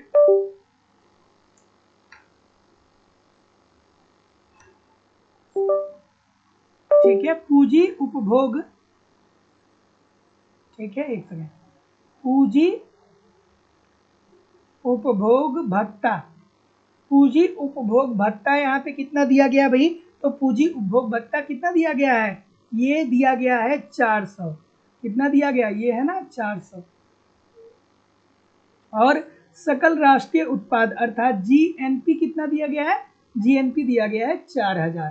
अब आपको फॉर्मूला पता होना चाहिए कि विशुद्ध निवेश क्या होता है, अर्थात नेट इन्वेस्टमेंट क्या होता है, विशुद्ध निवेश का फॉर्मूला क्या होता है। कापी पेन हो तो लिख लीजिए, क्योंकि मुझे नहीं लग रहा है कि बहुत सारे लोग को पता होगा इसका फॉर्मूला।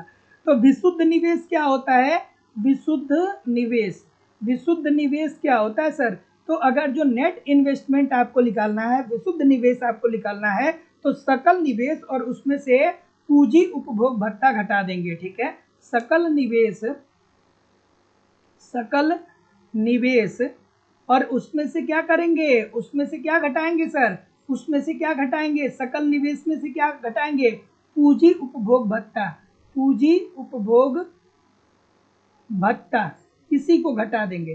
तो अब बताइए घटा करके कि सकल निवेश सर जी 3000 दिया है ना, सकल निवेश कितना दिया गया है, 3000 दिया गया है ना, सकल निवेश कितना दिया गया है, 3000 दिया गया है। और इसमें से कितना पूंजी, पूंजी उपभोग भत्ते कितना घटाना है, 400 घटाना है। तो क्या उत्तर आ जाएगा, सी उत्तर आएगा ना कि बी आएगा। तो जितने लोग भी सी बोल रहे हैं कि सर जी 2400 सभी 2600, सभी लोग का उत्तर यहाँ पे बिल्कुल ठीक हो जाएगा। Option number C according to the question this is the right answer हो जाएगा। अगला कि सरल आय मॉडल में संतुलन को परिभाषित किया गया, बच्चों वाला प्रश्न, बच्चों वाला प्रश्न है। अगर जो आप इस प्रश्न को ठीक तरीके से समझ पाएंगे, मैं एक लाइन में बताऊंगा आपको, पूरी पूरी जिंदगी में कभी नहीं भूलेगा, बशर्ते मेरे शब्दों को ध्यान से सुनिएगा। जैसे मान लीजिए यहाँ पे सरल आय मॉडल की बात कर रहा है, उसमें भी ये बात कही गई है, या आप व्यवहारिक रूप से एक बात समझिए कि जैसे मान लीजिए हम आपसे कहें कि आपकी कुल आय, आपकी कुल आय बराबर है, एक सेकेंड, हम आपसे आप ये कहें कि आपकी कुल आय किसके बराबर होती है, तो आप कहेंगे कि देखिए सर जी जो हमें पैसा मिलता है उसमें उस पैसे का या तो हम उपभोग करते हैं, या तो उपभोग करते हैं या तो बचत करते हैं। तो जो हमारा उपभोग होता है और जो बचत होता है वही हमारी कुल आय के बराबर होता है। अब आपको यहाँ पे किन्स साहब की भी याद आ जानी चाहिए, क्योंकि किन्स साहब ये बात बहुत अच्छे तरीके से बताते हैं, ठीक है। उसके बाद इसका मतलब कि जो आई होगा, ठीक है, वो किसके बराबर, सॉरी जो वाई होगा, जो वाई होगा वो किसके बराबर होगा, एक सेकेंड, जो वाई होगा वो किसके बराबर होगा, वो होगा उपभोग, उपभोग अर्थात सी और प्लस बचत, बचत इज इक्वल टू क्या हो जाएगा एस अर्थात सेविंग। तो अब इस मॉडल में, सरल आय मॉडल में ये कहा गया कि जब जो आपकी आय होगी, जैसे आपकी आय 100 रुपये है, तो 100 रुपये में से अगर जो आपने 80 रुपया खर्च कर दिया तो आपके पास कितना पैसा बचेगा, केवल और केवल 20 रुपया बचेगा ना। तो जो आपकी 20 रुपये है वो क्या है, आपकी बचत है, अर्थात तो y is equal to C plus S होता है। और ये क्या होता है कि जो आपकी बचत होती है ना वही आपके निवेश के बराबर होती है। बचत क्या होती, बचत जो होती है आपकी वो निवेश के बराबर होती है, अर्थात I S is equal to I होता है। क्योंकि अगर जो 100 रुपया आपकी इनकम है, 80 रुपया आपने अगर जो उपभोग कर दिया उसको खत्म कर दिया, तो 20 रुपया बच रहा है ना, तो 20 रुपया तो आप 20 रुपया आप निवेश कर पाएंगे ना, क्योंकि आप 80 रुपया तो खर्च कर चुके हैं। तो ऐसी स्थिति में जो आपकी बचत होती है वो निवेश के बराबर होती है, अर्थात एस इज इक्वल टू आई। तो यहाँ पे क्या दे रहा है कि आय का स्तर जहाँ प्रयोज्य आय प्रयोज्य व्यय के बराबर होता है, बिल्कुल ठीक है। आय का वह स्तर जहाँ I is equal to S होता है, अर्थात निवेश इज इक्वल टू बचत होता है, मतलब जितना आप बचत करते हैं उतना ही निवेश कर पाएंगे।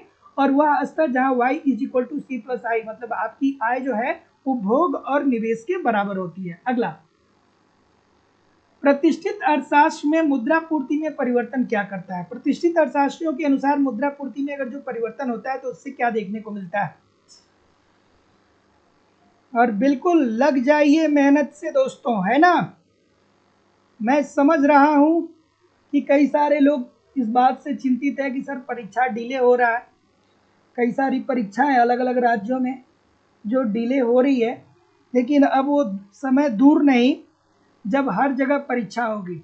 और एक लाइन की बात है, लर्निंग प्रोसेस स्लो होती है, 2-4 महीने आपको समय लेकर के चलना पड़ेगा। क्योंकि जब एग्ज़ाम आता है ना तो हमारे बहुत सारे स्टूडेंट फ़ोन करके कहते हैं कि सर जी जितनी आपकी फ़ीस है उसका 2 गुना ले लीजिए, लेकिन हमारा सिलेक्शन करवा दीजिए। ठीक है, तो ऐसी कोई व्यवस्था होती नहीं है, ऐसी कोई व्यवस्था है नहीं कि आपसे 10 गुना फीस ले करके और हम आपका सिलेक्शन करा दें। क्यों? क्योंकि भाई आपको पढ़ना पड़ेगा। मेरा काम क्या है? मेरा काम आपको कंटेंट डिलीवर करना है, कंटेंट आपको प्रोवाइड करना है। जो मैं कंटेंट प्रोवाइड कर रहा हूँ सब कुछ अच्छे से तैयार कर लीजिए, फिर आप कोई भी इकोनॉमिक्स का पेपर उठा करके देख लीजिएगा, मैक्सिमम चीज़ें आपको मिल जाएंगी। 200 क्लास लगभग एप्लीकेशन पे कर लीजिए, 100 क्लास आप यूट्यूब पे कर लीजिए, 300 क्लास कर लीजिए। मैं आपको निश्चित तौर पे कह सकता हूँ कि आपके पेपर में इधर उधर से कुछ बहुत ज़्यादा देखने को नहीं मिलेगा। 2-4 क्वेश्चन, 5 क्वेश्चन अलग, दो तीन क्वेश्चन अलग की बात होती है ना। क्या उत्तर आ रहा है भाई? तो लर्निंग प्रोसेस स्लो होती है, आराम आराम से पढ़िए, धीरे धीरे पढ़िए, थोड़ा थोड़ा ही पढ़िए, लेकिन रोज पढ़िए। आप क्या 3 घंटे नहीं पढ़ पाएंगे क्या? आप 3 घंटे नहीं पढ़ पाएंगे क्या? आप 1.5 घंटे एप्लीकेशन, 1.5 घंटे यूट्यूब पे पढ़िए ना, इतना बहुत होगा आपके लिए। संडे टू संडे आप क्या करिए, संडे टू संडे आप टेस्ट दे दीजिए, वहाँ पे प्रीवियस ईयर को देखते रहिए, और साथ ही साथ वहाँ पे आप को नोट्स दिया जाए, नोट्स को रोज पढ़ने की आदत डालिए। इतना तो कर सकते हैं। चलिए, क्या उत्तर आ रहा है कि प्रतिष्ठित अर्थशास्त्र में मुद्रा पूर्ति में परिवर्तन। अब ये बच्चों वाला प्रश्न है, बट बहुत सारे लोग गलत करेंगे। प्रतिष्ठित अर्थशास्त्रियों की जब याद आती है तो आपको फिशर साहब का MV = PT याद आ जाना चाहिए। तो MV = PT में फिशर साहब ने क्या कहा था? MV = PT में क्या कहा गया था? क्या कहा गया था? कहा गया था ना कि जब अर्थव्यवस्था में मुद्रा की पूर्ति बढ़ाई जाएगी, तो जब मुद्रा की पूर्ति बढ़ाई जाएगी तो सबके पास पैसा होगा, सबके पास पैसा होगा तो सभी लोग अपनी मांग को बढ़ाएंगे, सभी लोग अपनी मांग को बढ़ाएंगे। तो ऐसी स्थिति में मांग को तो आप बढ़ा सकते हैं, लेकिन पूर्ति को सभी लोग नहीं बढ़ा सकते हैं। तो जब अर्थव्यवस्था में मांग किसी वस्तु की ज़्यादा होगी और उसका उत्पादन अर्थात पूर्ति कम होगा, तो जाहिर सी बात है कि वस्तुओं की कीमतें बढ़ जाएंगी। ठीक है, तो उन्होंने कहा था कि वस्तुओं की कीमतें 2 गुने हो जाएंगी, और जब वस्तु की कीमत 2 गुने हो जाएगी तो मुद्रा का मूल्य क्या हो जाएगा? आधा हो जाएगा। अब बहुत सारे लोग को ये थियरी नहीं समझ में आती है कि सर ये कैसे होता है। तो होता अभी कैसे है, मैं एक लाइन में आपको बता रहा हूँ। जैसे मान लीजिए आज से 2 साल पहले आप दाल खरीदे होंगे, तो 2 साल पहले दाल की कीमत कितनी थी? 70 रुपये से 80 रुपये पर केजी थी। लेकिन अब दाल कै रुपए की मिल रही है? 140 रुपये, 150 रुपये। तो इसका मतलब क्या हुआ कि जब अर्थव्यवस्था में मुद्रा की पूर्ति बढ़ी, महंगाई बढ़ी, तो दाल खाने वालों की मांग बढ़ गई। लेकिन दाल की मांग को सभी लोग बढ़ा सकते हैं, हम और आप सभी लोग बढ़ा सकते हैं, लेकिन क्या हम और आप दाल का उत्पादन कर पा रहे हैं? क्या नहीं कर पा रहे हैं ना। तो मांग बहुत ज़्यादा बढ़ जा रही है और पूर्ति कम है, तो जाहिर सी बात है कि वो वस्तु मार्केट में महंगा बिकेगी, अर्थात उस वस्तु की कीमत में वृद्धि होगी। लेकिन जब वस्तु की कीमत बढ़ जाएगी तो मुद्रा का वैल्यू गिर जाएगा। कैसे गिर जाएगा? ऐसे गिर जाएगा कि आज से 2 साल पहले आप 70 रुपया या 80 रुपया में 1 केजी दाल खरीदते थे, अब आप क्या कर रहे हैं? 1 केजी दाल 140 रुपये में खरीद रहे हैं। तो पहले क्या था? पहले ये था कि 140 रुपया आप खर्च कर रहे थे ना, तो आपको 2 केजी दाल मिल जा रहा था। लेकिन अब क्या हो रहा है? अब 140 रुपया आप खर्च कर रहे हैं तो केवल और केवल 1 ही केजी आपको दाल मिल रहा है। इसका सीधा सीधी मतलब क्या हो गया कि उस समय आज से 2 साल पहले मुद्रा का मूल्य ज्यादा था, अर्थात 140 रुपया में 2 किलो हम लोग दाल खरीदते थे, क्योंकि इतनी ज्यादा महंगाई नहीं थी। लेकिन अब क्या हो गया कि महंगाई बढ़ गई है, कीमत बढ़ गई है, और कीमत बढ़ गई है तो अब 140 रुपये में केवल आप 1 केजी दाल खरीद रहे हैं। इसका मतलब कि जो मुद्रा की वैल्यू है वो कमजोर हो गई है, कम हो गई है। तो जितने लोग भी ये बोल रहे हैं बिल्कुल ठीक बोल रहे हैं। अगला कि सकल राष्ट्रीय उत्पाद में 3% की वृद्धि दर लगभग कितने वर्ष में सकल राष्ट्रीय उत्पाद को 2 गुना कर देगी? खूबसूरत सा प्रश्न है। अब जो लोग प्रैक्टिस करेंगे वो लोग ऐसे प्रश्नों को ठीक कर पाएंगे, जो लोग नहीं प्रैक्टिस कर रहे हैं, आप एग्जामिनेशन हॉल में 2 घंटे भी आपको समय दे दिया जाएगा तो नहीं कर पाएंगे। ठीक है, तो सकल राष्ट्रीय उत्पाद, सबसे पहले तो ऐसे प्रश्नों में ये देखा जाता है कि क्या क्या दिया गया है। ठीक है, सबसे पहले तो इसमें यह देखा जाता है कि क्या क्या दिया गया है। तो इसमें क्या क्या दिया गया है सर? GNP। ठीक है, सकल राष्ट्रीय उत्पाद में वृद्धि। तो GNP में वृद्धि कितना दिया गया है? GNP में वृद्धि कितना दिया गया है सर? तो वो दिया गया है आपका 3%। 3%। अब यहाँ पे कॉमन सेंस लगाना पड़ेगा कि सकल राष्ट्रीय उत्पाद में 3% की वृद्धि हो रही है। तो अगर जो 3% की वृद्धि हो रही है तो इसका मतलब कि ये किसकी बात कर रहा है, ये वित्तीय वर्ष की बात कर रहा है। ये किसकी बात कर रहा है, वित्तीय वर्ष। किसी वित्तीय वर्ष में ही तो सकल राष्ट्रीय उत्पाद की गणना हम करते हैं, तो वित्तीय वर्ष की बात कर रहा है। अर्थात टी जो समय है वो कितना है, वो है आपका 12 माह। 12 महीने आपका क्या हो गया, समय हो गया। ठीक है, टी का मान कितना दे दिया गया है, 12 दे दिया गया है, ध्यान से समझिएगा। और अब कह रहा है कि जीएनपी कब दोगुना हो जाएगा, तो जीएनपी दोगुना कब हो जाएगा, तो भैया ये दोगुना तब हो जाएगा जब हम क्या करेंगे कि 12 गुणे 2 करेंगे, अर्थात 2 साल के अंतर्गत जब हम इसकी गणना करेंगे, अर्थात जितने लोग भी 24 बोल रहे हैं सभी लोग का उत्तर यहाँ पे बिल्कुल ठीक हो जाएगा। Option number C, according to the question this is the right answer इसका हो जाएगा। Option number C, according to the question this is the right answer हो जाएगा। तो इस प्रकार सकल राष्ट्रीय उत्पाद में 24 महीने में 2 गुने की वृद्धि हो जाएगी। सकल राष्ट्रीय उत्पाद में 2 गुने की वृद्धि कब हो जाएगी, 24 महीने में 2 गुने की वृद्धि होगी। 24 महीने में 2 गुने की वृद्धि होगी। तो जितने लोग भी सी बोल रहे हैं ठीक बोल रहे हैं। आज के बाद कभी भी इस प्रश्न को गलत नहीं करिएगा। अगला कि प्रयोज्य आय बराबर होता है, प्रयोज्य आय किसके बराबर होता है सर। और वीडियो को लाइक और शेयर तो कर दीजिए, इतने सारे लोग क्लास देख रहे हैं फिर भी लाइक और शेयर की संख्या बहुत कम है, ऐसा क्यों है भाई।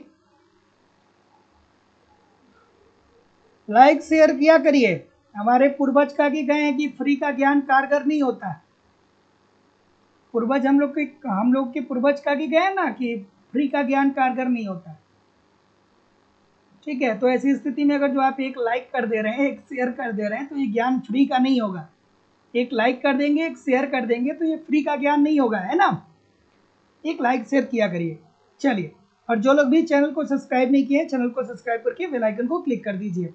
तो प्रयोज्य आय का फॉर्मूला भी आपको पता होना चाहिए। अब कैसे पता होगा भाई, तो आप कहेंगे कि सर जी आपने कई बार बताया है कि प्रयोज्य आय किसके बराबर होता है, प्रयोज्य आय बराबर होता है किसके सर, तो वो आपके व्यक्तिगत आय जो होता है उसमें से, व्यक्तिगत आय में से किसको घटाते हैं, प्रत्यक्ष कर को घटाते हैं। व्यक्तिगत आय को क्या कर देते हैं, प्रत्यक्ष कर से घटा देते हैं, प्रत्यक्ष कर से घटा देते हैं। तो जितने लोग भी ऑप्शन नंबर क्या बोल रहे हैं, सी बोल रहे हैं, बिल्कुल ठीक बोल रहे हैं। अगला, यदि एक वर्ष में उत्पादित सभी वस्तुओं एवं सेवाओं का अंतिम मूल्य जोड़ दिया जाए तो उस वर्ष के कुल के लिए निम्नलिखित में से क्या सही होगा। बच्चों वाली बात, बच्चों वाली बात है। और उत्तर प्रदेश में भी टीजीटी पीजीटी की तैयारी करने वाले कमर कस लीजिए, दिसंबर के पहले तक किसी भी हालत में आप तैयार रहिएगा। 100% आप लोगों का पेपर होगा, 100% दिसंबर के पहले, है ना। चलिए, कि क्या उत्तर आ रहा है, तो ये बोलिए ना, ये तो बच्चों वाली बात है। परिभाषा ही दे दिया है सकल राष्ट्रीय उत्पाद का। सकल राष्ट्रीय उत्पाद के अंतर्गत आप यही तो पढ़ते हैं ना सर। ठीक है, तो यदि एक वर्ष में उत्पादित सभी वस्तुओं और सेवाओं का अंतिम मूल्य जोड़ दिया जाता है तो उसे ही तो सकल राष्ट्रीय उत्पाद कहा जाता है। तो जितने लोग भी ए बोल रहे हैं बिल्कुल ठीक बोल रहे हैं। तो सकल राष्ट्रीय उत्पाद क्या होता है, तो किसी वित्तीय वर्ष में, किसी एक वित्तीय वर्ष में उस देश में उत्पादित समस्त वस्तुओं और सेवाओं का कुल मौद्रिक मूल्य ही उस देश की सकल राष्ट्रीय उत्पाद होती है। और ये क्या होता है दोस्तों, वित्तीय वर्ष क्या होता है, तो वित्तीय वर्ष होता है 1 अप्रैल से लेकर के 31 मार्च तक। 1 अप्रैल से लेकर के 31 मार्च भारत का वित्तीय वर्ष है। इस बात को आप ध्यान में रखिएगा, ये पेपर में पूछा जाता है। अगला, जॉन मेनार्ड किन्स। चलिए भैया, किन्स साहब भी आ गए, बहुत देर से नहीं आए थे ये, आज के सेशन में 1 ही 2 बार आए थे। किन्स साहब को भी आना हम लोग के सामने बहुत जरूरी है।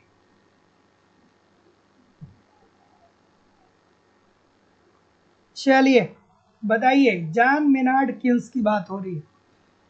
किन्स साहब आए नहीं, किसी भी परीक्षा में ऐसा हो ही नहीं सकता। इकोनॉमिक्स का पेपर देखिए, इकोनॉमिक्स का पेपर जो है ना, इसको गेस करके किया जा सकता है, क्योंकि किन्स जरूर आएंगे, रिकार्डो मतलब जितना भी यूनिट आपका दिया है ना, हर यूनिट से एक प्रश्न तो आप मान के चलिए कि आएगा ही आएगा। किन्स आएंगे ही, रिकार्डो आएंगे ही, अलेक्जेंडर हैमिल्टन, फ्रेडरिक लिस्ट आएंगे ही, आपका क्या बोलते हैं कि जेएस मिल साहब आएंगे ही, आपके सुम्पीटर साहब आएंगे ही, ये लोग सभी लोग आएंगे, एक एक क्वेश्चन लेकर के ये लोग आएंगे। तो इन सभी लोगों को थोड़ा अच्छे से पढ़िए, है ना, तभी मजा आएगा, तभी आप मैक्सिमम चीजों को कर पाएंगे। हाँ, बी बोल रहे हैं सर, बी बोल रहे हैं, सभी लोग बी बोल रहे हैं। तो देखिए, अब आपको इसकी याद आनी चाहिए, किसकी, जेबी से साहब की याद आनी चाहिए। किन से पहले किसकी याद आनी चाहिए, जेबी से साहब की। जेबी जेबी से साहब, जेबी से साहब ने क्या कहा था कि पूर्ति अपनी मांग का सृजन स्वयं करती है। पूर्ति अपनी अपनी मांग का सृजन स्वयं करती है, स्वयं करती, ठीक है। लेकिन जब किन साहब आते हैं ना, तो किन साहब प्रतिष्ठित अर्थशास्त्रियों की हर जगह पे लगभग आलोचना करते ही हैं। तो किन साहब का ये कहना था कि नहीं भाई, पहले पूर्ति नहीं होगा, पहले होगा मांग। इन्होंने कहा मांग अपनी पूर्ति का सृजन स्वयं करता है। मांग मांग मांग अपनी पूर्ति का सृजन स्वयं करता है, स्वयं करता है, ठीक है। और अगर जो आपसे कोई ये पूछे कि पहले मांग होता है कि पहले पूर्ति होता है, तो जाहिर सी बात है कि आप कहेंगे, जाहिर सी बात है कि आप कहेंगे, ठीक है, जाहिर सी बात है कि आप कहेंगे कि जाहिर सी बात है कि आप कहेंगे, क्या कहेंगे कि सर पहले मांग होता है ना। अगर जो कोई आपसे ये पूछे कि पहले टेलीविज़न आया कि पहले टेलीविज़न का स्टैंड आया, तो आप कहेंगे कि सर जी पहले तो टेलीविज़न का आविष्कार हुआ ना, उसके बाद जब लोग घर पे टेलीविज़न लाए तो पहले लोग क्या करते थे कि टेलीविज़न मेज पे रखते थे, लेकिन धीरे धीरे लोग आधुनिक होते चले गए, आधुनिक होते चले गए, और फिर उसके बाद लोग क्या करने लगे, टेलीविज़न स्टैंड की मांग करने लगे। देखिए, वॉशिंग मशीन का स्टैंड आ रहा है, पहले कार आया कि कार का कवर आया, तो पहले कार आया उसके बाद ना कवर आया। क्योंकि लोगों को कवर की मांग हुई, लोग टेलीविज़न के स्टैंड की लोगों के पास मांग बढ़ी, तो इसलिए उसका उत्पादन प्रारंभ हो गया। तो जितने लोग भी ऑप्शन नंबर बी बोल रहे हैं कि इसमें विश्वास नहीं करता था कि पूर्ति अपनी मांग स्वयं निर्धारित करती है, तो जितने लोग भी ऑप्शन नंबर क्या बोल रहे हैं, बी बोल रहे हैं, बिल्कुल ठीक बोल रहे हैं। अगला, कि किन्स के अनुसार उपभोग फलन होता है, बच्चों वाली बात, ठीक है। देखिए, प्रदर्शन प्रभाव, तो ये बच्चों वाली बात है, कितनी बार बताया। प्रदर्शन प्रभाव या तो आपके ऑप्शन में ड्यूजनबरी दिए होंगे या तो रेगनर नर्स दिए होंगे, तो ड्यूजनबेरी या रेगनर नर्स में से जो भी ऑप्शन था वो आपका सही होगा। अब चूंकि देखिए, अर्थशास्त्र में ना, अगर जो कोई आपसे ये कहे कि आप बताइए कि गुणक की अवधारणा किसने दिया था, तो अब गुणक से कई अर्थशास्त्री संबंधित है। अगर जो आपसे कोई ये पूछे कि आप बताइए कि त्वरक की अवधारणा किसने दिया, तो उससे भी दो अर्थशास्त्री तो जितनी भी थियरियां है ना, ऐसा नहीं है कि किसी एक ने ही ये थियरी दिया है, उसके कई सारे सपोर्टर भी रहे, जैसे संतुलित विकास सिद्धांत हो गया, असंतुलित विकास सिद्धांत हो गया। तो भैया, किसी ने मूल बातें बताई और किसी ने बाद में चल करके इनके मतों का समर्थन कर दिया, है ना। तो थोड़ा सा एग्जामिनेशन हॉल में आप लोग ये बात देखा करिए कि किन्स के अनुसार उपभोग फलन क्या होता है, बच्चों वाला प्रश्न है, छोटा सा बच्चा बता देगा, बताइए। सी बोल रहे हैं निरपेक्ष आय का, और निरपेक्ष आय के अंतर्गत किन साहब ने क्या कहा, कहा कि देखिए भैया, जब लोगों की आय में वृद्धि होती है ना, तो जितनी तेजी से आय बढ़ती है उतनी तेजी से उपभोग व्यय नहीं बढ़ता है, ठीक है, उपभोग व्यय नहीं बढ़ता है। जैसे मान लीजिए कि एक गरीब व्यक्ति है, तो गरीब व्यक्ति भी रोटी ले रहा है, वो भी चावल का उपभोग कर रहा है, रोटी का उपभोग कर रहा है, दाल का उपभोग कर रहा है, और वही दूसरी तरफ आप मुकेश अंबानी को ले लीजिए, धीरू भाई अंबानी को ले लीजिए, तो ये लोग भी क्या खाते होंगे? ये लोग भी तो रोटी और दाल ही उपभोग करते होंगे। ऐसा थोड़ी है कि किसी दूसरे ग्रह से इन लोगों के लिए खाना आता होगा। तो जब आपकी आय बढ़ती है ना, जब आपकी आय बहुत ज़्यादा हो जाती है, तो जितनी तेजी से, जैसे जैसे आपकी आय बढ़ती है, तो जितनी तेजी से आपके आय में वृद्धि होती है, उतनी तेजी से आपके उपभोग में वृद्धि नहीं होती है। यही बात किन साहब ने अपने उपभोग फलन के सिद्धांत के अंतर्गत बताया है। तो see this is the right answer हो जाएगा। अगला, यदि उपभोग 3000 रुपये है तो प्रायोज्य आय 4000 है, और उपभोग 3900 है तो प्रयोज्य आय 5000 है, तो सीमांत उपभोग प्रवृत्ति आपको बताना है। खूबसूरत सा प्रश्न, बताइए भाई, खूबसूरत सा प्रश्न है। क्या उत्तर आ रहा है? क्या उत्तर आ रहा है? हाँ, सी बोल रहे। चलिए थोड़ा सा बताइएगा मुझे इस प्रश्न का उत्तर, आराम से करिएगा। सबसे पहले तो ऐसी स्थिति में पहले देखना चाहिए कि दिया क्या क्या है। प्रारंभिक, ठीक है, सबसे पहले तो आपको ये देखना है कि क्वेश्चन में दिया क्या है। तो अगर जो प्रारंभिक उपभोग की बात करें, तो प्रारंभिक उपभोग कितना दिया है सर? ये दिया गया है 3000। प्रारंभिक उपभोग कितना दिया गया है? 3000 दिया गया है। बाद में उपभोग व्यय की बात करें, बाद में उपभोग व्यय की बात करें तो ये कितना दिया गया है? 3900। बाद में उपभोग व्यय ये कितना दिया गया है सर?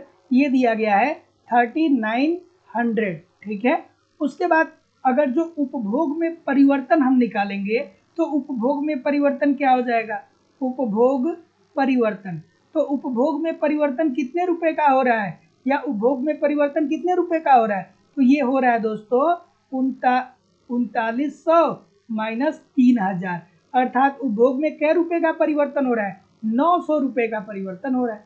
उपभोग में परिवर्तन कितने रुपए का हो रहा है? 900 रुपए का हो रहा है, ठीक है, ठीक है। उपभोग में परिवर्तन कितना हो रहा है? 900 रुपए का हो रहा है। और प्रारंभिक प्रयोज्य आय इसकी क्या है? तो प्रारंभिक प्रयोज्य आय इसकी है 4000 रुपए, प्रारंभिक प्रयोज्य आय, ठीक है। लिख लीजिए, थोड़ा लिख लीजिए, अच्छा प्रश्न है। प्रारंभिक प्रारंभिक प्रयोज्य आय, प्रारंभिक प्रयोज्य आय कितना है? 4000 रुपये है, ठीक है। उसके बाद में प्रयोज्य आय कितना है? बाद में प्रयोज्य आय कितना है? तो बाद में प्रयोज्य आय इज इक्वल टू क्या हो जाएगा? ये कितना है? ये 5000 रुपये है ना, तो ये कितना हो जाएगा? ये 5000 हो जाएगा। अब प्रयोज्य अगर जो हम बात करें कि प्रयोज्य आय में परिवर्तन कितना हो रहा है, ठीक है,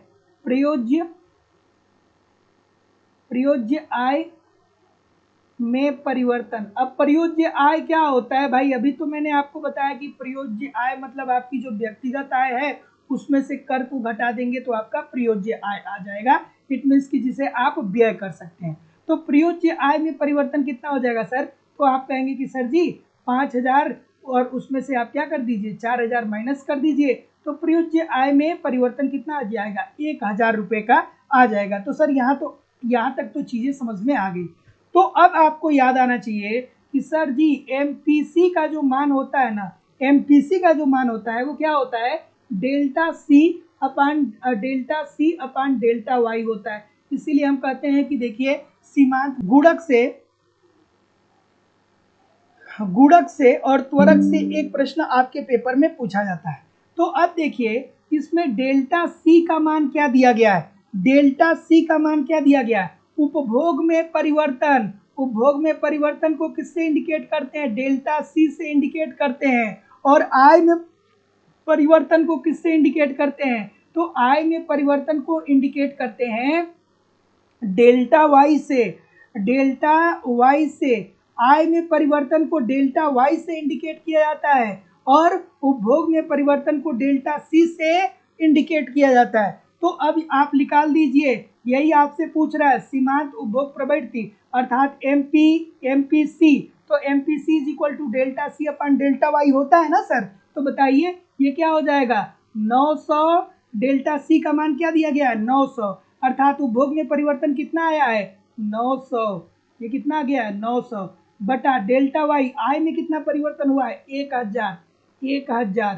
तो इसका उत्तर क्या आ जाएगा, इसका उत्तर आ जाएगा 20 से 20 कट जाएगा, यहाँ पे आप 0 बढ़ा देंगे ये 0 कट जाएगा, तो इसका उत्तर कितना आ जाएगा 0.9 आएगा 0.9। तो जितने लोग भी ये बोल रहे हैं कि सर जी 0.9, सभी लोग का उत्तर यहाँ पे एब्सोल्युटली 100% ठीक हो जाएगा। तो अब आप ये मत सोचिएगा कि ये प्रश्न बहुत बड़ा है, ये प्रश्न बड़ा नहीं है। अगर जो आपको ये प्रश्न आता है ना तो बस आप इसे देख करके उत्तर इसका कर देंगे, लेकिन बस मैं इसलिए पूरा लिख करके बता दिया कि आपको समझ में आए कि आखिरकार इस प्रश्न को कैसे सॉल्व करना है ना। चलिए, साहसिक कार्य हमेशा संचालित किए जाते हैं। साहसिक कार्य किसके द्वारा संचालित किए जाते हैं सर? साहसिक कार्य संचालित किए जाते हैं, किसके द्वारा संचालित किया जाएगा सर, बताइए थोड़ा। ठीक है,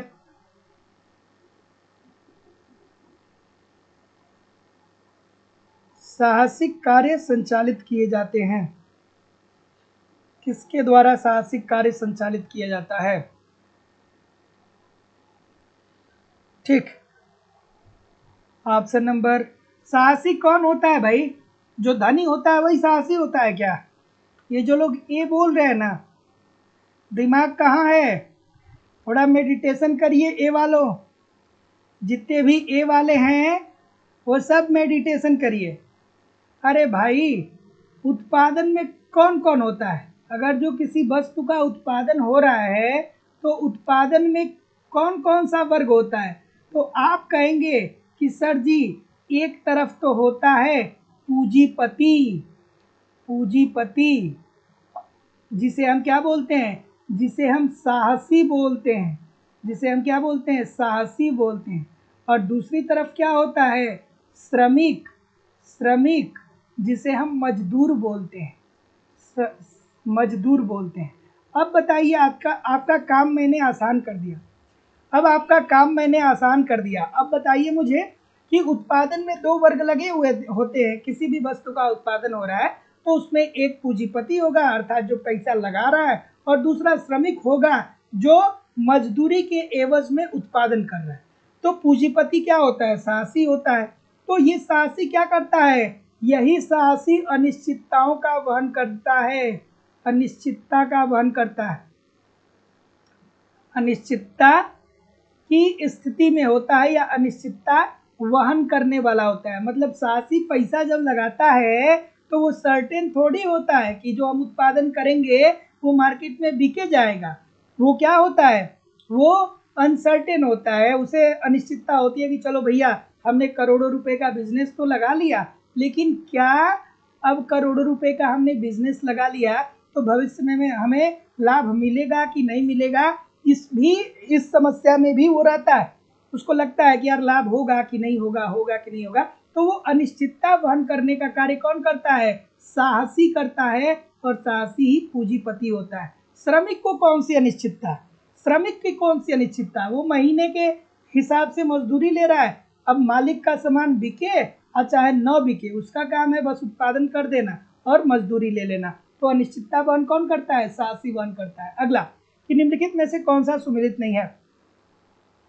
अगला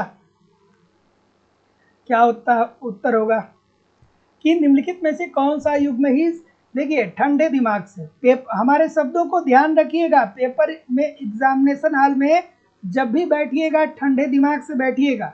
आपने जीवन में इतना इकोनॉमिक्स पढ़ा है, इतनी सारी चीजें पढ़ा है, आपको सब आता है, लेकिन ये नहीं कि 2 घंटे का पेपर है और 45 मिनट में पेपर को करके और आराम से सर नीचे करके सो गए। क्योंकि टीजीटी पीजीटी या शिक्षक भर्ती के अंतर्गत ऐसा देखने को मिलता है कई सारी परीक्षाओं में कि जितना समय मिलता है उसके आधे में लोग क्या करते हैं कि बस जल्दी जल्दी देख लेते हैं कि सुम्पीटर साहब का नवप्रवर्तन आया है कि नहीं आया है। तो सुम्पीटर कहीं भी लिखे हो नवप्रवर्तन किसी भी ऑप्शन में, उसको टिक करके आगे बढ़ जाओ। ऐसा नहीं है, एक एक प्रश्न को गहराई से समझिएगा, उसके बाद उसका उत्तर दीजिएगा, है ना। ये कोई हंसी मजाक वाली बात नहीं है, ये क्या है, आपकी जिंदगी का सवाल है, इसे सीरियस होकर के करना है ना। ये जिंदगी का सवाल है, सफलता मिल जाएगी तो क्या हो जाएगी, आपके संघर्ष के दिन जल्दी ही खत्म हो जाएंगे। और अगर जो सफलता नहीं मिलेगी तो फिर ये संघर्ष के आगे पता नहीं कौन कौन सी जिंदगी में कहानी आएगी, कौन कौन से पड़ाव आएंगे, उसका अंदाजा आप भी नहीं लगा सकते, है ना। तो एकदम कंसंट्रेट होकर के जब भी पेपर देने बैठिएगा, एकदम कंसंट्रेट होकर के आराम से सारे क्वेश्चन को अटेम्प्ट करिएगा, जल्दीबाजी में नहीं, है ना। जो 45 मिनट में सॉल्व करेगा और जो 2 घंटे में सॉल्व करेगा, तो आयोग ये नहीं देखेगा कि आप 2 घंटे में सॉल्व कर रहे हैं कि 45 मिनट में कर रहे हैं, है ना। चलिए, तो बताइए सर क्या आ रहा है। एग्जिम नीति की अगर जो बात करें दोस्तों, तो ये किससे संबंधित है, ये आयात निर्यात से संबंधित है, लेकिन ये आयात ये नियंत्रण से संबंधित नहीं है। तो जितने लोग भी ऑप्शन नंबर ए बोल रहे हैं, सभी लोग का उत्तर यहाँ पे बिल्कुल ठीक हो जाएगा। Option number A according to the question this is the right answer हो जाएगा। अब देखिए, बात को ध्यान से समझिए। ये जो एग्जिम बैंक होता है ना, ये क्या करते हैं, ये ऐसे उद्योगों को ऋण देते हैं जो उद्योग वस्तुओं को निर्मित करके दूसरे देशों में ले जा करके बेचे, ठीक है। तो एग्जिम नीति या एग्जिम बैंक जो होते हैं वो उन उद्योगों को ऋण प्रदान करते हैं जो उद्योग केवल और केवल उन वस्तुओं का उत्पादन कर रहा है जो वस्तुएं अंतरराष्ट्रीय बाजार में जाकर के बिकेंगी, है ना। तो जितने लोग भी ये बोल रहे हैं बिल्कुल ठीक बोल रहे हैं। जैसे कि आप ये देखते हैं ना कि नाबार्ड हो गया, तो लघु एवं कुटीर उद्योग, कृषि को वो ऋण देता है, ये सब आप देखते हैं ना। उसी तरीके से जो एग्जिम बैंक या जो एग्जिम नीति अपनाई जाती है, इसके अंतर्गत क्या होता है कि उन उद्योगों को ऋण दिया जाता है जो उद्योग ऐसी वस्तुओं का उत्पादन कर रहे हैं जो वस्तु घरेलू अर्थव्यवस्था में यूज नहीं होगी, वो उसका भारत निर्यात करेगा, अर्थात उसे अंतरराष्ट्रीय बाजार में ले जाकर के बेचा जाएगा। तो जितने लोग भी ऑप्शन नंबर ए बोल रहे हैं ठीक बोल रहे हैं। अगला, लचीली विनिमय दरों का मुख्य लाभ क्या होता है। लचीली विनिमय दर का मुख्य लाभ क्या होता है, चलिए क्या उत्तर होगा, लचीली विनिमय दरों का मुख्य लाभ क्या होता है। और देखिए, जिंदगी में असफलता कुछ होती नहीं है, सफलता का एक प्रोसेस होता है, सफलता का एक प्रोसेस होता है जिसमें कुछ समय ऐसा भी हो सकता है कि आपको निराशा का सामना करना पड़े, तो उसको असफलता नहीं कहेंगे, वो एक प्रोसेस कहेंगे कि भाई आप असफल होकर बेहतर होते चले गए, बेहतर होते चले गए, बेहतर होते चले गए, सफलता आपको मिल जाएगी। और असफलता बुरी बात नहीं है, लेकिन असफल हो करके और चीज़ों को ना सीखना, ना अपने आप को इम्प्रूव करना, ना अपने आप को बेहतर करना, ये बुरा है। आप असफल हो रहे, कोई दिक्कत नहीं, असफल होइए लेकिन बेहतर, पहले से बेहतर असफल, पहले से बेहतर असफल। एक समय ऐसा आएगा कि जब आप सफलता की बिंदु पे पहुंच जाएंगे। चलिए, क्या उत्तर होगा भाई, बी बोल रहे हैं। और कोई, कि लचीली विनिमय दरों का मुख्य लाभ है। लचीली विनिमय दर का मुख्य लाभ क्या होता है, ये बच्चों वाली बात है। तो लचीली विनिमय दर का मुख्य लाभ क्या होता है, बी बोल रहे हैं। जितने लोग भी बी बोल रहे हैं सभी का उत्तर बिल्कुल क्या होने वाला है, ठीक होने वाला है। चलिए देखते हैं,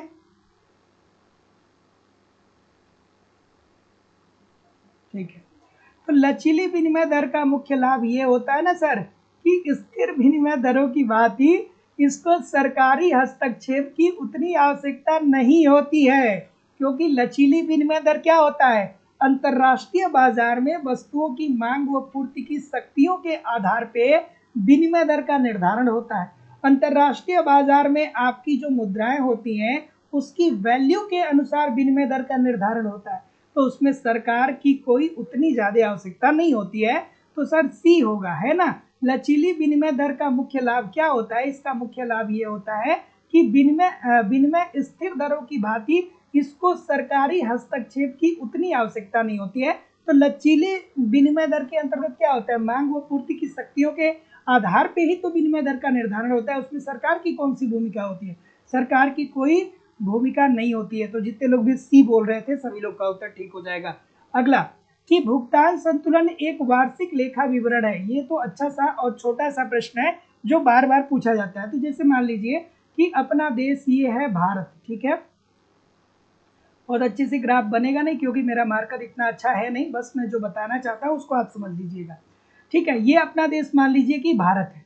तो भारत विश्व के सभी देशों के साथ क्या कर रहा है, व्यापार कर रहा है। भारत जो है चीन के साथ व्यापार कर रहा है, ठीक है। भारत जो है वो मान लीजिए कि अमेरिका के साथ व्यापार कर रहा है। भारत क्या कर रहा है कि रूस के साथ व्यापार कर रहा है। भारत क्या कर रहा है कि भारत मान लीजिए कि इजराइल के साथ व्यापार कर रहा है, ठीक है। कर रहा है कि नहीं कर रहा है, कर रहा है ना। जैसे जो घर में आप रिफाइंड ऑयल यूज करते हैं ना, जो घर में आप रिफाइंड ऑयल यूज करते हैं जिसमें पूड़ी बनाते हैं, वो कहाँ से आता है, वो यहीं से आता है, यहाँ से आता है, इजराइल से आता है, वो आपके देश का नहीं है है ना। तो चलिए देखिए, भुगतान संतुलन एक वार्षिक लेखा विवरण है। तो जितने लोग भी डी बोल रहे हैं, क्या आपकी बात सही है, बिल्कुल ठीक है। तो देखिए, किसी किसी एक वित्तीय वर्ष में एक देश का विश्व के अन्य सभी देखिए ध्यान से सुनिएगा कि किसी एक वित्तीय वर्ष में कोई एक देश जब विश्व के अन्य सभी देशों के साथ जो लेन देन करता है ना, इसी के व्यवस्थित विवरण को ही भुगतान संतुलन कहते हैं, या इसी के लेखा जोखा को ही भुगतान संतुलन कहते हैं। तो जितने लोग भी ऑप्शन नंबर क्या बोल रहे हैं, डी बोल रहे हैं, सभी लोग का उत्तर यहाँ पे बिल्कुल ठीक हो जाएगा। अगला, राष्ट्रों के बीच आय स्तर की तुलना करने में सबसे सही तरीका क्या है। दो राष्ट्रों में आय के स्तरों की तुलना करनी है। अब अगर जो आप कॉन्सेप्ट पढ़े हैं तो आप यहीं पे प्रश्न को सॉल्व कर लेंगे, यहीं पे प्रश्न को सॉल्व कर लेंगे। चलिए बताइए, पूरा क्वेश्चन पढ़ने की जरूरत ही नहीं पड़ेगी, लेकिन फिर भी बताइए भाई क्या उत्तर होगा। ऑप्शन नंबर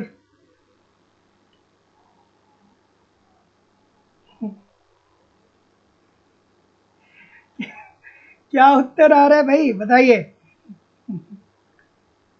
सी बोल रहे हैं ना सर, सी बोल रहे हैं ना। तो आप अक्सर जब अभी आप लोग एप्लीकेशन पे जब पढ़ रहे थे अंतर्राष्ट्रीय संगठनों की, तो जब हम आप लोगों को वहाँ पे पढ़ा रहे थे किसके बारे में, आईडीए के बारे में जब हम पढ़ा रहे थे, तो वहाँ पे आपको मैंने बताया था कि आईडीए जो है ना, वो देखता है कि किस देश की प्रति व्यक्ति आय $1255 से कम है।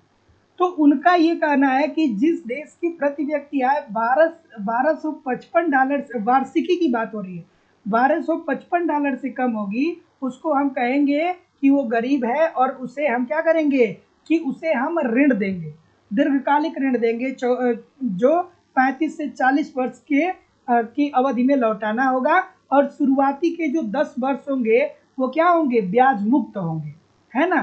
तो दो राष्ट्रों के बीच आय स्तर की तुलना करते हैं, तो इसे कहा जाता है दोस्तों क्रय शक्ति समता सिद्धांत, जिसके अंतर्गत हम जैसे मान लीजिए कि कोई किसी अंतर्राष्ट्रीय बाजार में आप जाते हैं और वहां पे आपको $1 की कोई वस्तु मिल जाती है, तो $1 को देने के लिए आप क्या करेंगे कि अप्रोक्सीमेटली 83 रुपये आप उसको देंगे। तो क्या है कि $1 की जो क्रय शक्ति है वो 83 रुपये की क्या होने वाली है, बराबर होने वाली है। कि या तो आप अगर जो आप अंतर्राष्ट्रीय बाजार में हैं और $1 की वस्तु को आप खरीद रहे हैं, तो आप 83 रुपये उसे देंगे। तो जितने लोग भी सी बोल रहे हैं सभी लोग का उत्तर ठीक हो जाएगा। अगला, कि एक अर्थव्यवस्था में मुद्रा की पूर्ति बढ़ाई जा सकती है यदि, अर्थव्यवस्था में मुद्रा की पूर्ति कब बढ़ाई जा सकती है,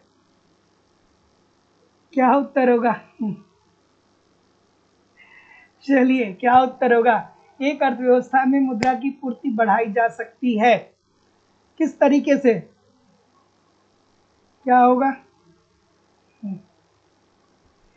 ठीक है, अर्थव्यवस्था में मुद्रा की पूर्ति, देखिए अर्थव्यवस्था में मुद्रा की पूर्ति को बढ़ाना या घटाना ये किसके हाथ में होता है, ये आरबीआई के हाथ में होता है, देश के केंद्रीय बैंक के पास होता है। केंद्रीय बैंक के पास ये अधिकार होता है कि अर्थव्यवस्था की में मुद्रा की पूर्ति को कब बढ़ाई जाए। तो मुद्रा की पूर्ति को कब बढ़ाई जाएगी, जब मान लीजिए कि अर्थव्यवस्था में अगर जो मंदी की स्थिति है, मांग वो पूर्ति बहुत ज्यादा नहीं है, तब आरबीआई क्या करेगा, मुद्रा की पूर्ति को बढ़ा देगा। क्यों, क्योंकि जब मुद्रा की पूर्ति बढ़ेगी तो सभी के पास पैसा आएगा, सभी लोग अपने मांग को बढ़ाएंगे, मांग बढ़ेगा पूर्ति बढ़ेगा। लेकिन वहीं दूसरी तरफ मुद्रा की पूर्ति को कम कब करना होता है, तो मुद्रा की पूर्ति को तब कम किया जाता है जब अर्थव्यवस्था में महंगाई आई है अर्थात मुद्रा स्थिति आई है, तो मुद्रा स्थिति के अंतर्गत क्या होता है कि वस्तुओं की मांग ज्यादा होती है और पूर्ति कम होता है। क्योंकि अर्थव्यवस्था में मुद्रा की पूर्ति बढ़ी रहती है तो लोगों की क्रय शक्ति बढ़ जाती है, क्रय शक्ति बढ़ जाती है तो लोग मांग को बढ़ा देते हैं, तो मांग को बढ़ाते हैं तो मांग तो सभी लोग बढ़ा सकते हैं लेकिन पूर्ति सभी लोग बढ़ा नहीं सकते हैं। तो ऐसी स्थिति में जब अर्थव्यवस्था में मुद्रा स्फीति की स्थिति आती है तो आरबीआई मुद्रा की पूर्ति को क्या करता है, कम कर देता है, ताकि मुद्रा की पूर्ति अर्थव्यवस्था में घटे। तो जब मुद्रा की पूर्ति अर्थव्यवस्था में घटेगी तो लोगों की क्रय शक्ति कम होगी तो मांग व पूर्ति संतुलित हो जाएगा। तो अब देखिए कि ये क्या पूछ रहा है कि मुद्रा की पूर्ति बढ़ाई जाती है, अर्थात मुद्रा की पूर्ति कब बढ़ाई जाएगी, अर्थात अब देखिए अर्थव्यवस्था में आर्थिक क्रियाएं उतनी ठीक तरीके से नहीं चल रही हैं। इट मीन्स की मुद्रा की पूर्ति को बढ़ाने के लिए केंद्रीय बैंक जनता से सरकारी प्रतिभूतियों को खरीदेगा, अर्थात जब जनता से प्रतिभूतियों को आरबीआई खरीदेगा ना तो प्रतिभूति खरीदने के बदले उनको क्या करेगा, मुद्रा देगा। तो वो मुद्रा कहाँ पे चली जाएगी, अर्थव्यवस्था के अंतर्गत चली जाएगी, और जब अर्थव्यवस्था के अंदर चली जाएगी तो मुद्रा की पूर्ति बढ़ जाएगी। तो जितने लोग भी ए बोल रहे हैं ठीक बोल रहे हैं। अगला कि अवमूल्यन का अर्थ क्या होता है, ये बच्चों वाला प्रश्न है। अवमूल्यन का अर्थ क्या होता है, तो इजी सी बात है भाई कि आप कहेंगे कि सर जी देखिए अवमूल्यन में क्या होता है, मुद्रा का बाह्य मूल्य कम हो जाता है, मुद्रा का बाह्य मूल्य क्या हो जाता है, कम हो जाता है। मुद्रा का बाह्य मूल्य में क्या आ जाती है, कमी आ जाती है। मुद्रा में जब बाह्य मूल्य की कमी आ जाती है तो जाहिर सी बात है कि निर्यात सस्ते हो जाते हैं। निर्यात क्या हो जाता है, निर्यात सस्ता हो जाता है, और आयात क्या हो जाता है, आयात महंगा हो जाता है। आयात क्या हो जाता है, आयात महंगा हो जाता है। ये अब कैसे होता है सर, कॉन्सेप्ट पढ़िए, लेकिन फिर भी मैं बता रहा हूँ। देखिए मुद्रा का बाह्य मूल्य कम होने का मतलब क्या होता है कि जैसे मान लीजिए कि एक डॉलर अगर जो 80 रुपए के बराबर है, ठीक है, तो आप अंतर देखिए, पहले एक सेकेंड सुन लीजिए। एक डॉलर अगर जो 80 रुपए के बराबर है, ठीक है, अंतरराष्ट्रीय बाजार में हम ये कह रहे हैं कि अगर जो हम एक डॉलर की कोई वस्तु खरीद रहे हैं तो हमें 80 रुपया देना है। लेकिन वहीं दूसरी तरफ अगर जो हम मुद्रा की वैल्यू को घटा देते हैं और डॉलर रुपया से मजबूत हो जा रहा है और अब एक डॉलर 90 रुपए के बराबर हो जाता है, तो अब जब एक डॉलर 90 रुपए के बराबर हो जाएगा तो जाहिर सी बात है कि जब हम अपने देश में जो वस्तुएं निर्मित कर रहे हैं उसका आधार तो रुपया है ना, तो जब इसे अंतरराष्ट्रीय बाजार में लेके जाएंगे तो पहली कंडीशन में शर्त नंबर 1 में और शर्त नंबर 2 में क्या डिफरेंस क्रिएट हो जाएगा कि शर्त नंबर 1 में हम 80 रुपए की कोई अगर जो वस्तु खरीद रहा था अंतरराष्ट्रीय बाजार में हमसे, तो हम उसे एक डॉलर उससे हम वसूल रहे थे। लेकिन अब क्या हो गया, अब ये हो गया कि मुद्रा का मूल्य हमने मुद्रा का वाही मूल्य कम कर दिया, तो अब क्या होगा कि अब हम 90 रुपए की वस्तु बेचेंगे तब एक डॉलर प्राप्त करेंगे। अर्थात अगर जो हम 80 रुपए की वस्तु अभी भी बेचेंगे तो अब हमें एक डॉलर से कम उससे लेना होगा, एक डॉलर से कम हमें लेना होगा। इट मीन्स कि निर्यात सस्ता हो जाएगा और आयात महंगा हो जाएगा। तो जितने लोग भी ऑप्शन नंबर क्या बोल रहे हैं, बी बोल रहे हैं, बी बोल रहे हैं, सभी लोग का उत्तर यहाँ पे बिल्कुल ठीक हो जाएगा कि मुद्रा के मूल्य में विदेशी मुद्रा के संदर्भ में कमी आ जाती है। अगला मुद्रा के कार्य हैं, बच्चों वाला प्रश्न है। मुद्रा के प्राथमिक कार्य होते हैं, मुद्रा के गौण कार्य होते हैं, मुद्रा के प्राथमिक कार्य होते हैं, मुद्रा के आकस्मिक कार्य होते हैं। 3 तरीके का कार्य होता है, प्राथमिक कार्य, आकस्मिक कार्य और उसके बाद एक और कार्य कौन सा होता है, गौण कार्य। ठीक है, गौण कार्य।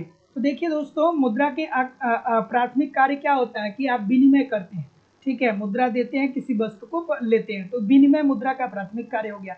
आकस्मिक कार्य क्या हो गया, साख अर्थात ऋण, आकस्मिक रूप से ही तो ऋण किसी से मांगते हैं, और गौण कार्य के अंतर्गत और जितने भी प्रकार के कार्य होते हैं उसको शामिल कर लिया जाएगा। तो क्या उत्तर आ रहा है कि ये विनिमय का माध्यम है, बिल्कुल ठीक है। मूल्य का मापक है, मूल्य का मापक मतलब 10 रुपए की नोट की वैल्यू अलग होती है, 100 रुपए की नोट की वैल्यू अलग होती है, ठीक है। मूल्य का संचय करता है, आप सेविंग कर सकते हैं, तो बिल्कुल ठीक है उपरोक्त सभी। अगला मौद्रिक गुणक अनुपात होता है, बहुत इंपॉर्टेंट प्रश्न है। और जो लोग भी अभी तक लाइव स्टडी इलाहाबाद के मोबाइल एप्लीकेशन पे कॉन्सेप्ट की क्लास नहीं ज्वाइन की है, ज्वाइन कर सकते हैं। वहाँ पे आपको कंप्लीट थियरी पढ़ाई जा रही है, अर्थात कॉन्सेप्ट की क्लासेस करवाई जाती है। वहाँ से आप कॉन्सेप्ट को तैयार करते रहिए, वहाँ पे कंप्लीट नोट्स दिया जा रहा है। आप कम से कम 40 मिनट से 1 घंटे रोज नोट्स को पढ़िए। आपको टेस्ट सीरीज दिया जा रहा है, टेस्ट दे करके देखिए कहाँ गलती हो रहा है, उसको सुधार करिए। आपको प्रीवियस ईयर के क्वेश्चन पेपर भी दिए जा रहे हैं, ताकि डायरेक्टली इनडायरेक्टली बहुत सारे क्वेश्चन प्रीवियस ईयर से पूछे जाते हैं, उसको भी आप ठीक तरीके से कवर कर पाएँ। और करंट की भी आपकी क्लास करवाई जा रही है, सब कुछ कवर कराया जा रहा है। कोर्स की वैलिडिटी लाइफ टाइम की आपको दी जा रही है। इट मीन्स वर्तमान परीक्षा में आप पढ़ेंगे ही पढ़ेंगे, साथ ही साथ इन फ्यूचर में जब भी कोई नई वैकेंसी आएगी आपको ऑटोमेटिक बैच में ऐड कर दिया जाएगा, आपको अलग से फीस पेमेंट करने की जरूरत नहीं होगी। एडमिशन फीस केवल और केवल 2000 रुपये है। अगर जो आप एडमिशन लेना चाहते हैं तो सिंपली आप गूगल पे, फोन पे या पेटीएम के माध्यम से अपनी फीस इस नंबर पे पेमेंट करके उसका स्क्रीनशॉट इसी व्हाट्सएप नंबर पे सेंड कर देंगे तो आपको एडमिशन मिल जाएगा। चलिए, क्या उत्तर आ रहा है, या किसी भी इंक्वायरी के लिए इस नंबर पे कॉल या व्हाट्सएप मैसेज भी कर सकते हैं। डिस्क्रिप्शन बॉक्स में एप्लीकेशन को डाउनलोड करके भी कोर्स को परचेज कर सकते हैं, लेकिन वहाँ से कोर्स परचेज करिएगा तो मुझे कॉल जरूर कर लीजिएगा, क्योंकि स्टोर पे जो बैच उपलब्ध है वहाँ से अगर जो आप परचेज करते हैं तो हमें एक अन्य बैच में भी आपको ऐड करना होता है, और वहीं पे ये सारे कंटेंट आपको सिस्टमेटिक वे से मिलते हैं। चलिए, मौद्रिक गुणक किसके बराबर होता है, तो m3/m0 के बराबर होता है। m3/m0, तो m3 इसमें क्या है और m0 क्या है, तो आप कहेंगे कि सर जी कितने सारे लोग गलत कर रहे हैं। ठीक है, ठीक है, ठीक है, तो देखिए क्या बोल रहे हैं। ठीक है, तो जितने लोग भी ऑप्शन नंबर डी बोलेंगे सबका उत्तर ठीक होगा, ए वालों का उत्तर ठीक नहीं होगा। ये कैसे सही होगा भाई, अर्थव्यवस्था में मुद्रा की मात्रा, ये m3 की बात है क्या, मुद्रा की मात्रा m3 होती है क्या। चलिए, आधार मुद्रा तो हमने मान लिया, कि m0 होता है। ठीक है, तो मुद्रा की मात्रा और बैंक कोष, थोड़ा आराम से करिए, बहुत सारी गलतियां आ रही हैं। ठीक है, ठीक है, तो इसमें क्या उत्तर आ रहा है। ठीक है, ठीक है, तो प्रारक्षित मुद्रा अपान मुद्रा की पूर्ति होनी चाहिए। ठीक है, तो प्रारक्षित मुद्रा क्या होता है, जो बैंक कोष होता है वही ना होता है। तो इसमें ऑप्शन नंबर ए होगा कि ऑप्शन नंबर डी होगा, बताइए, कमेंट करके बताइए, ए होगा कि डी होगा, बताइए भाई, बहुत दिनों से बताया नहीं आपने। ठीक है,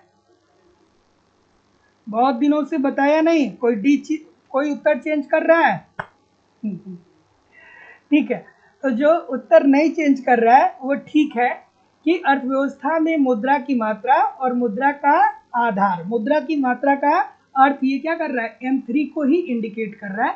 थोड़ा सा मैं आप लोगों को, कुछ लोगों को कंफ्यूज कर रहा था, ताकि मैं देखूं कि कौन कितना स्टिक है अपनी बातों पे। ठीक है, ये बात मैंने एक बार नहीं अनेकों बार बताई है कि सर m3/m0 होता है ना। तो जितने लोग भी ऑप्शन नंबर ए बोल रहे हैं सभी लोग का उत्तर यहाँ पे बिल्कुल ठीक होगा। अगला, स्फीति के आधार पे मुद्रा स्फीति कितने प्रकार की होती है, अब सब कहेंगे ये सही है, फिर चेंज क्यों कर रहे थे, जब सब कह रहे हैं कि ये होगा तो चेंज क्यों कर रहे थे। चलिए, तो स्फीति के आधार पे तो देखिए, मुद्रा स्फीति 3 प्रकार की खास करके देखने को मिलती है। रेंगती हुई मुद्रा स्फीति, ये अर्थव्यवस्था के लिए लाभदायक होती है। ठीक है, लाभदायक होती है। इसमें क्या होता है, थोड़ी बहुत महंगाई होती है, लेकिन एक अच्छी बात ये होती है कि अब लोगों को लगता है कि वो अमीर हो रहे हैं तो मांग भी बढ़ता है और पूर्ति भी बढ़ता है। ठीक है, तो रेंगती हुई मुद्रा स्फीति ये कितने % से होता है, ये 3% से लेकर के 5% के बीच में हो सकता है। फिर चलती हुई मुद्रा स्फीति, अब ये जो चलती हुई मुद्रा स्फीति है ना, वो सरकार को और आरबीआई को ये इंडिकेशन देती है कि अब आप क्या करिए कि अर्थव्यवस्था में मुद्रास्फीति को नियंत्रित करिए, या तो आप उत्पादन को बढ़ा करके नियंत्रित करिए, या तो आप मुद्रा की पूर्ति को कम करके नियंत्रित करिए। तो अब ये जो चलती स्थिति है ना, ये क्या होता है, ये होता है दोस्तों 10% से ज़्यादा। ठीक है, और जो दौड़ती हुई स्थिति होती है ये अर्थव्यवस्था के लिए सबसे खतरनाक होता है, और ये क्या होता है कि ये 33% से ज़्यादा होता है। तो जितने लोग भी ऑप्शन नंबर डी बोल रहे हैं, उपरोक्त सभी लोग का उत्तर ठीक हो जाएगा। अगला, निम्नलिखित में से कौन सा एक राष्ट्र के मुद्रा चलन में कमी नहीं करेगा? इसमें से एक कौन सा ऐसा है जो राष्ट्र के मुद्रा के चलन में कमी नहीं लाएगा? अच्छी सी बात है। चलिए भाई, नरेश महतो जी, घनश्याम अनुरागी जी, तेज बहादुर जी, विनय जी, अभी चौधरी जी, पूनम कुमारी जी, पिंकी जी, विकास कुमार मिश्रा जी, सदानंद जी, रवि कुमार जी, पूनम कुमारी जी, अदित सिंह जी, अफजल हसन जी, अरुणिमा जी, ठीक है, रिमी उपाध्याय जी, अंकित खन्ना जी, रवि कुमार जी, सभी लोगों से निवेदन है कि वीडियो को लाइक और शेयर जरूर करते रहा करिए। इतने सारे लोग क्लास देख रहे हैं, फिर भी लाइक और शेयर की संख्या बहुत कम है। इतने सारे लोग क्लास देख रहे हैं। अब यहाँ पे कंसंट्रेशन की जरूरत होगी। सिलेक्शन 3 कारणों से मिलेगा।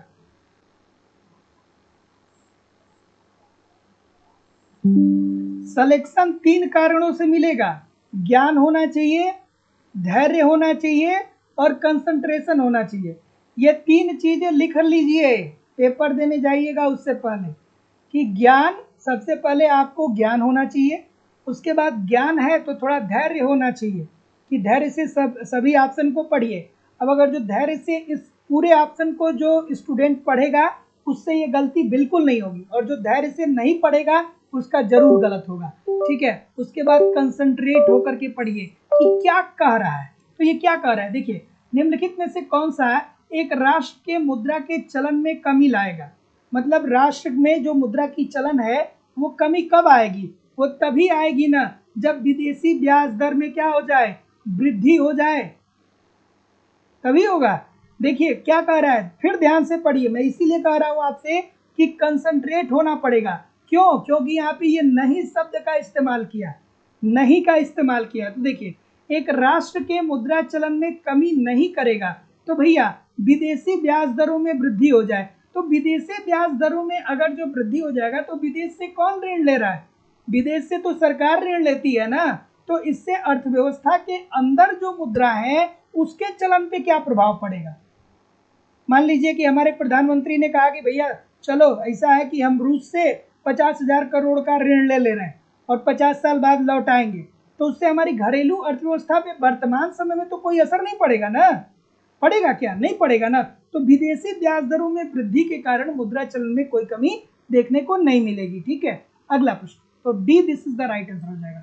अगला, मुद्रा पूर्ति की स्थिर विकास दर इंगित करती है। कहा जाता है ना कि मुद्रा की पूर्ति स्थिर है। क्या होगा भाई? क्या होगा बताइए।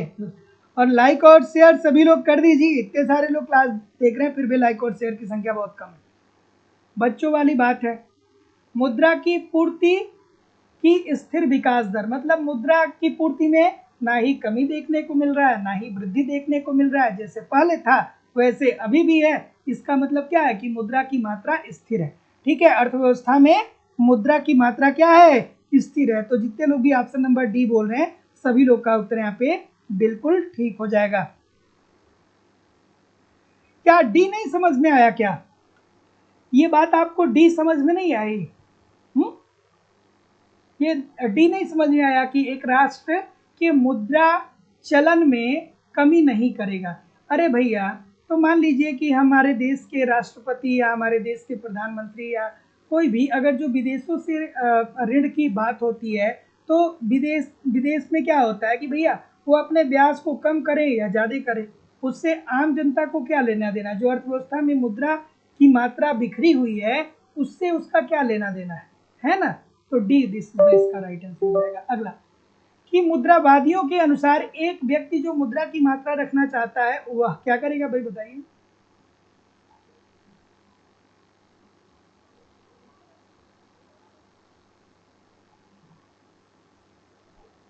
ठीक है, एक राष्ट्र के निर्यात में वृद्धि है, पहला ऑप्शन। तो जब भारत निर्यात करेगा तो भाई सरकार तो उत्पादन नहीं ना कर रही है, कोई उद्योग ही तो उत्पादित कर रहा है ना। को जो उत्पादन कर रहा है वो लाभ के लिए ही तो उत्पादन कर रहा है ना। अगर जो हम अपने निर्यात को बढ़ा देंगे विदेशी बाजार में तो हम अपने लाभ को ही तो अधिकतम कर रहे हैं ना। तो जब हमें लाभ मिलेगा तो उस लाभ को हम खर्च करेंगे कि नहीं अर्थव्यवस्था में। तो निर्यात में वृद्धि से तो होना चाहिए ना सर।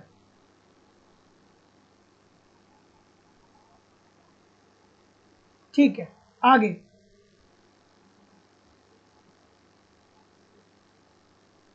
ठीक है, ठीक है। तो जितने लोग भी ऑप्शन नंबर क्या बोल रहे हैं, बी बोल रहे हैं कि मुद्रावादियों के अनुसार एक व्यक्ति जो मुद्रा की मात्रा रखना चाहता है वह।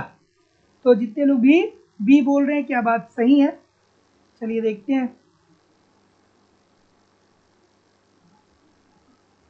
ठीक है, तो मुद्रावादियों के अनुसार एक व्यक्ति जो मुद्रा की मात्रा रखना चाहता है, तो इन्होंने क्या कहा, इन्होंने क्या कहा सर, इन्होंने ये कहा था ना कि मुद्रावादियों ने क्या कहा था, इन्होंने कहा था ना कि अगर जो अर्थव्यवस्था में मुद्रा की मात्रा बढ़ाई जाएगी तो कीमत स्तर में 2 गुने की वृद्धि होगी और मुद्रा का मूल्य आधा हो जाएगा। तो ऑप्शन नंबर डी क्यों नहीं बोल रहे सर? एक सेकेंड। तो कीमत स्तर व मुद्रा प्रसार की प्रत्याशित दर के साथ क्या हो जाती है दोस्तों, घट जाती है। तो मुद्रा, देखिए मुद्रावादियों के अनुसार एक व्यक्ति जो मुद्रा की मात्रा रखना पसंद करता है, जैसे मान लीजिए कि आपने आज से 10 साल पहले 10 लाख रुपया रखा था कहीं पे गाड़ करके, ठीक है, जैसे आपने कहीं पे अपने 10 लाख रुपए को रखा हुआ था उस समय। तो आज से 10 साल पहले क्या था कि 10 लाख रुपए की वैल्यू अलग थी। आज से 10 साल पहले 10 लाख रुपए मतलब बहुत बड़ा अमाउंट होता था। लेकिन अब क्या हो गया कि अर्थव्यवस्था में कीमत स्तर बढ़ गया, तो जब कीमत स्तर बढ़ गया तो इस 10 लाख रुपए की वैल्यू घट गई है। यही तो पूछ रहा है ना कि कीमत स्तर व मुद्रा प्रसार की प्रत्याशित दर के साथ क्या आ जाती है, कमी आ जाती है, अर्थात घट जाता है। तो D this is the right answer हो जाएगा सर। अगला, एक सेकेंड एक सेकेंड एक सेकेंड। ठीक है, हाँ अगला चलिए कि राजस्व नीति के मूलभूत टूल्स कौन कौन से हैं। राजस्व नीति के मूलभूत टूल्स कौन कौन से हैं? तो ये बच्चों वाली बात है। सरकार के राजस्व नीति की बात करें तो सरकार को राजस्व कहां से प्राप्त होता है सर? राजस्व नीति का मतलब क्या होता है? तो सरकार अपने राजस्व नीति के अंतर्गत सरकार अपने आय और व्यय का ब्यौरा देती है। ठीक है, सरकार क्या करती है, अपने आय और व्यय का ब्यौरा देती है। तो सरकार को आय प्राप्त होता है। आय सरकार कहाँ से प्राप्त करती है? तो ये कर के माध्यम से प्राप्त करती है या आंतरिक या बाह्य ऋण के माध्यम से प्राप्त करती है। और सरकार क्या करती है, व्यय करती है। राजकोषीय नीति के राजस्व नीति के अंतर्गत क्या करती है सरकार, अपने आय और व्यय का लेखा जोखा प्रस्तुत करती है। तो सरकार आय कहाँ से प्राप्त करती है, कर के माध्यम से और ऋण के माध्यम से।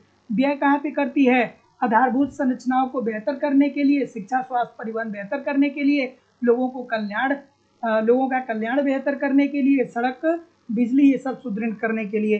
तो क्या उत्तर आ रहा है, जितने लोग भी सी बोल रहे हैं कि जी व आई में परिवर्तन से, सभी लोग का उत्तर यहाँ पे बिल्कुल ठीक हो जाएगा। जी क्या है, सार्वजनिक व्यय, सार्वजनिक व्यय। और आई इसमें क्या इंडिकेट कर रहा है, आई नहीं होना चाहिए, टी होना चाहिए ना सर, टी टैक्स होना चाहिए ना। जी आपका सार्वजनिक व्यय हो गया और टी क्या हो गया, टी आपका टैक्स हो गया, तो बी होना चाहिए ना सर। तो जितने लोग भी बी बोल रहे हैं ठीक बोल रहे हैं। अगला, योग्य वस्तुएं वे वस्तुएं होती हैं। योग्य वस्तुएं क्या होती हैं, योग्य वस्तुएं क्या होती हैं? हाँ ठीक है, ठीक है, टी होगा। सर जी गलत बता दिए। योग्य वस्तुएं क्या होती हैं?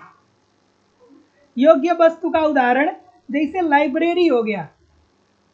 क्या हो गया, लाइब्रेरी यानी पुस्तकालय, पुस्तकालय। ठीक है, पुस्तकालय क्या है, ये योग्य वस्तु का उदाहरण है। तो जब पुस्तकालय जा करके वही लोग पुस्तक का प्रयोग कर पाएंगे जो पुस्तक को पढ़ने की योग्यता रखते हो। सभी लोग तो योग्य होंगे नहीं पुस्तक पढ़ने के। ठीक है, तो योग्य वस्तुओं का उदाहरण क्या है, सार्वजनिक पुस्तकालय। ठीक है, और योग्य वस्तुएं वे वस्तुएं हैं केवल कुछ गिने चुने लोग ही जिसका उपभोग कर सकते हैं। ठीक है, गिने चुने लोग ही, अर्थात जो लोग शिक्षित होंगे, जो लोग पढ़ना चाहते होंगे, वही लोग तो इसका उपभोग कर पाएंगे। जो लोग शिक्षित हैं या जो पढ़ना जानते हैं वही तो लाइब्रेरी का या पुस्तकालय का उपभोग कर पाएंगे या उसका प्रयोग कर पाएंगे। तो योग्य वस्तुएं वे वस्तुएं होती हैं जो केवल कुछ गिने चुने लोग ही उपभोग कर पाते हैं। अगला, ठीक है। अब जो लोग ए बोल रहे हैं ना, ये सार्वजनिक वस्तु है। ये जो प्रॉपर्टी दिया गया है ये सार्वजनिक वस्तु का उदाहरण दिया गया है। ठीक है, सार्वजनिक वस्तुएं ऐसी वस्तुएं होती हैं जिसपे समाज के सभी वर्गों का समान रूप से अधिकार होता है। लेकिन पुस्तकालय जो होता है, जो लाइब्रेरी होती है, ये सार्वजनिक वस्तु नहीं होती। ये क्या होती है, यहाँ ये योग्य वस्तुओं का उदाहरण ये हमें प्रस्तुत करती है। अब जो सरकारी पुस्तकालय है वो बिल्कुल वो सार्वजनिक वस्तु है। जो सरकारी पुस्तकालय है वो सार्वजनिक वस्तु है, लेकिन पुस्तकालय का प्रयोग वही कर पाएगा जो पुस्तकालय में जाकर के पुस्तकों को पढ़ने की योग्यता रखता हो। अगला, विकासशील राष्ट्र मुख्य रूप से किस कमी से त्रस्त हैं? किस कमी से त्रस्त हैं भैया हम लोग? भारत किस कमी से त्रस्त है? ये तो बच्चों वाला प्रश्न है। कोई ऐसा है जो नहीं बता पाएगा? बच्चों वाला प्रश्न है। तो हम लोग इसीलिए तो त्रस्त हैं क्योंकि हम लोग के पास पूंजी नहीं है। रैगनर नर्स साहब कह गए, ड्यूजन बरी साहब कह गए कि देखिए भारत जो है, भारत के संदर्भ में वो बात नहीं करते हैं, लेकिन वो विकासशील देशों के संदर्भ में बात करते हैं और कहते हैं कि विकासशील देशों की सबसे बड़ी समस्या ये है कि उनके पास पूंजी का अभाव है। जब उनके पास पैसा है ही नहीं, उनकी जब आय कम है, तो जब आय कम होगी तो निवेश कम होगा, निवेश कम होगा तो उत्पादन कम होगा, जब उत्पादन कम होगा तो लाभ कम होगा, लाभ कम होगा तो आय कम होगा। ठीक है, मतलब यहाँ भी आय कम था, यहाँ भी आय कम है। अब इसको इन्होंने मांग पक्ष और पूर्ति पक्ष के माध्यम से, मांग पक्ष और पूर्ति पक्ष के माध्यम से बहुत ही सविस्तार से बताया था। और ये बात मैंने एप्लीकेशन पे दोस्तों आप लोगों को पढ़ा दी है। जो लोग नहीं पढ़े हैं वो जा करके रिकॉर्डेड क्लास में देख लीजिएगा। कहीं में जाइएगा नहीं, कमेंट करके बताइए कितने प्रतिशत प्रश्न आपके सही हुए। और दोस्तों लाइव स्टडी इलाहाबाद के मोबाइल एप्लीकेशन पे इकोनॉमिक्स की दूसरी क्लास चल रही है, जहां इकोनॉमिक्स के अलग अलग बैच चलाए जा रहे हैं और सभी बैचेज में आपको आपके सिलेबस के अनुसार एक रणनीति, एक स्ट्रेटजी के तहत इकोनॉमिक्स के सभी कंटेंट दिए जा रहे हैं ताकि कम समय में बेहतर ढंग से आप अपनी तैयारी कर सकें और सफलता को सुनिश्चित कर सकें। दोस्तों आपको यहाँ पे उत्तर प्रदेश टीजीटी पीजीटी का अलग बैच देखने को मिलेगा, बिहार टीजीटी पीजीटी का अलग बैच देखने को मिलेगा, जिसमें बीपीएससी 4.0 के लिए नया बैच देखने को मिल जाएगा, यूजीसी नेट के लिए और मध्य प्रदेश में सेट के लिए आपको नया बैच देखने को मिल जाएगा, झारखंड में टीजीटी पीजीटी के लिए आपको बैच देखने को मिलेगा, मध्य प्रदेश में सेट और टेट के लिए आपको बैच देखने को मिलेगा, उत्तराखंड में लेक्चरर के लिए और एलटी के लिए नया बैच आपको देखने को मिल जाएगा, उत्तर प्रदेश में एलटी ग्रेड, जीआईसी लेक्चरर और अलग अलग राज्यों में असिस्टेंट प्रोफेसर की जो परीक्षाएं होती हैं उसके लिए अलग अलग बैच देखने को मिल जाएगा। और सभी बैचेज में आपको आपके सिलेबस के अनुसार इकोनॉमिक्स के सभी कॉन्सेप्ट सिंपल, सटीक और साधारण भाषा में पढ़ाए जा रहे हैं। इसकी लाइव क्लास होती है। इनकेस लाइव क्लास में आप नहीं जुड़ पाते हैं तो बाद में आपको रिकॉर्डेड क्लास भी मिल जाता है, तो आप अपने समय के अनुसार कभी भी क्लास को देख सकते हैं। कंप्लीट आपको नोट्स दिया जा रहा है, आप कम से कम 40 मिनट से 1 घंटे रोज नोट्स को पढ़िए। उसके अतिरिक्त टेस्ट सीरीज दिया जा रहा है, सप्ताह में 1-2 टेस्ट दीजिए, देखिए कहाँ पे गलती हो रही है, जहाँ पे गलती हो रही है उसके कॉन्सेप्ट को पढ़िए, फिर अगला टेस्ट दीजिए। तो जो गलती आपने पहले दोहराई थी वो दोबारा गलती नहीं होनी चाहिए। आपको प्रीवियस ईयर के क्वेश्चन पेपर भी दिए जा रहे हैं, डायरेक्टली इनडायरेक्टली बहुत सारे क्वेश्चन प्रीवियस ईयर से पूछे जाते हैं और करंट की भी क्लास आपकी करवाई जा रही है। और सबसे बड़ी बात तो है कि कोर्स की वैलिडिटी लाइफ टाइम है, इनसे एक बार एडमिशन लेते हैं तो वर्तमान में तो आप पढ़ेंगे ही पढ़ेंगे, साथ ही साथ इन फ्यूचर में जब भी कोई नई वैकेंसी आएगी और उसके लिए जब भी कोई नया बैच प्रारंभ होगा आपको ऑटोमेटिक बैच में ऐड कर दिया जाएगा। अलग से आपको फीस पेमेंट करने की जरूरत नहीं होगी। एडमिशन फीस केवल और केवल 2000 रुपये है। तो सिंपली एडमिशन लेने के लिए आपको अपनी फीस इस नंबर पर सबमिट करनी होगी। गूगल पे, फोन पे या पेटीएम के माध्यम से अपनी फीस आप सबमिट करेंगे इस नंबर पे और इसका स्क्रीनशॉट आपको इसी व्हाट्सएप नंबर पे सेंड करना होगा। किसी भी प्रकार की इंक्वायरी के लिए आप इस नंबर पे कॉल कर सकते हैं या व्हाट्सएप मैसेज कर सकते हैं। So thank you very much everybody. आज बहुत लंबी क्लास हो गई, आज बहुत लंबी क्लास हो गई है कि नहीं है? तो चलिए कोई बात नहीं, ठीक है। अगर जो क्लास लंबी हो गई तो ये आपको क्या करेगा, फायदा ही देगा। So thank you very much everybody. पढ़ते रहिए, आगे बढ़ते रहिए। मिलते हैं कल एप्लीकेशन पे, और फिर मिलते हैं कहाँ पे? कल शाम को यूट्यूब पे। ठीक है। So thank you very much. पढ़ते रहिए, आगे बढ़ते रहिए। नमस्कार, धन्यवाद।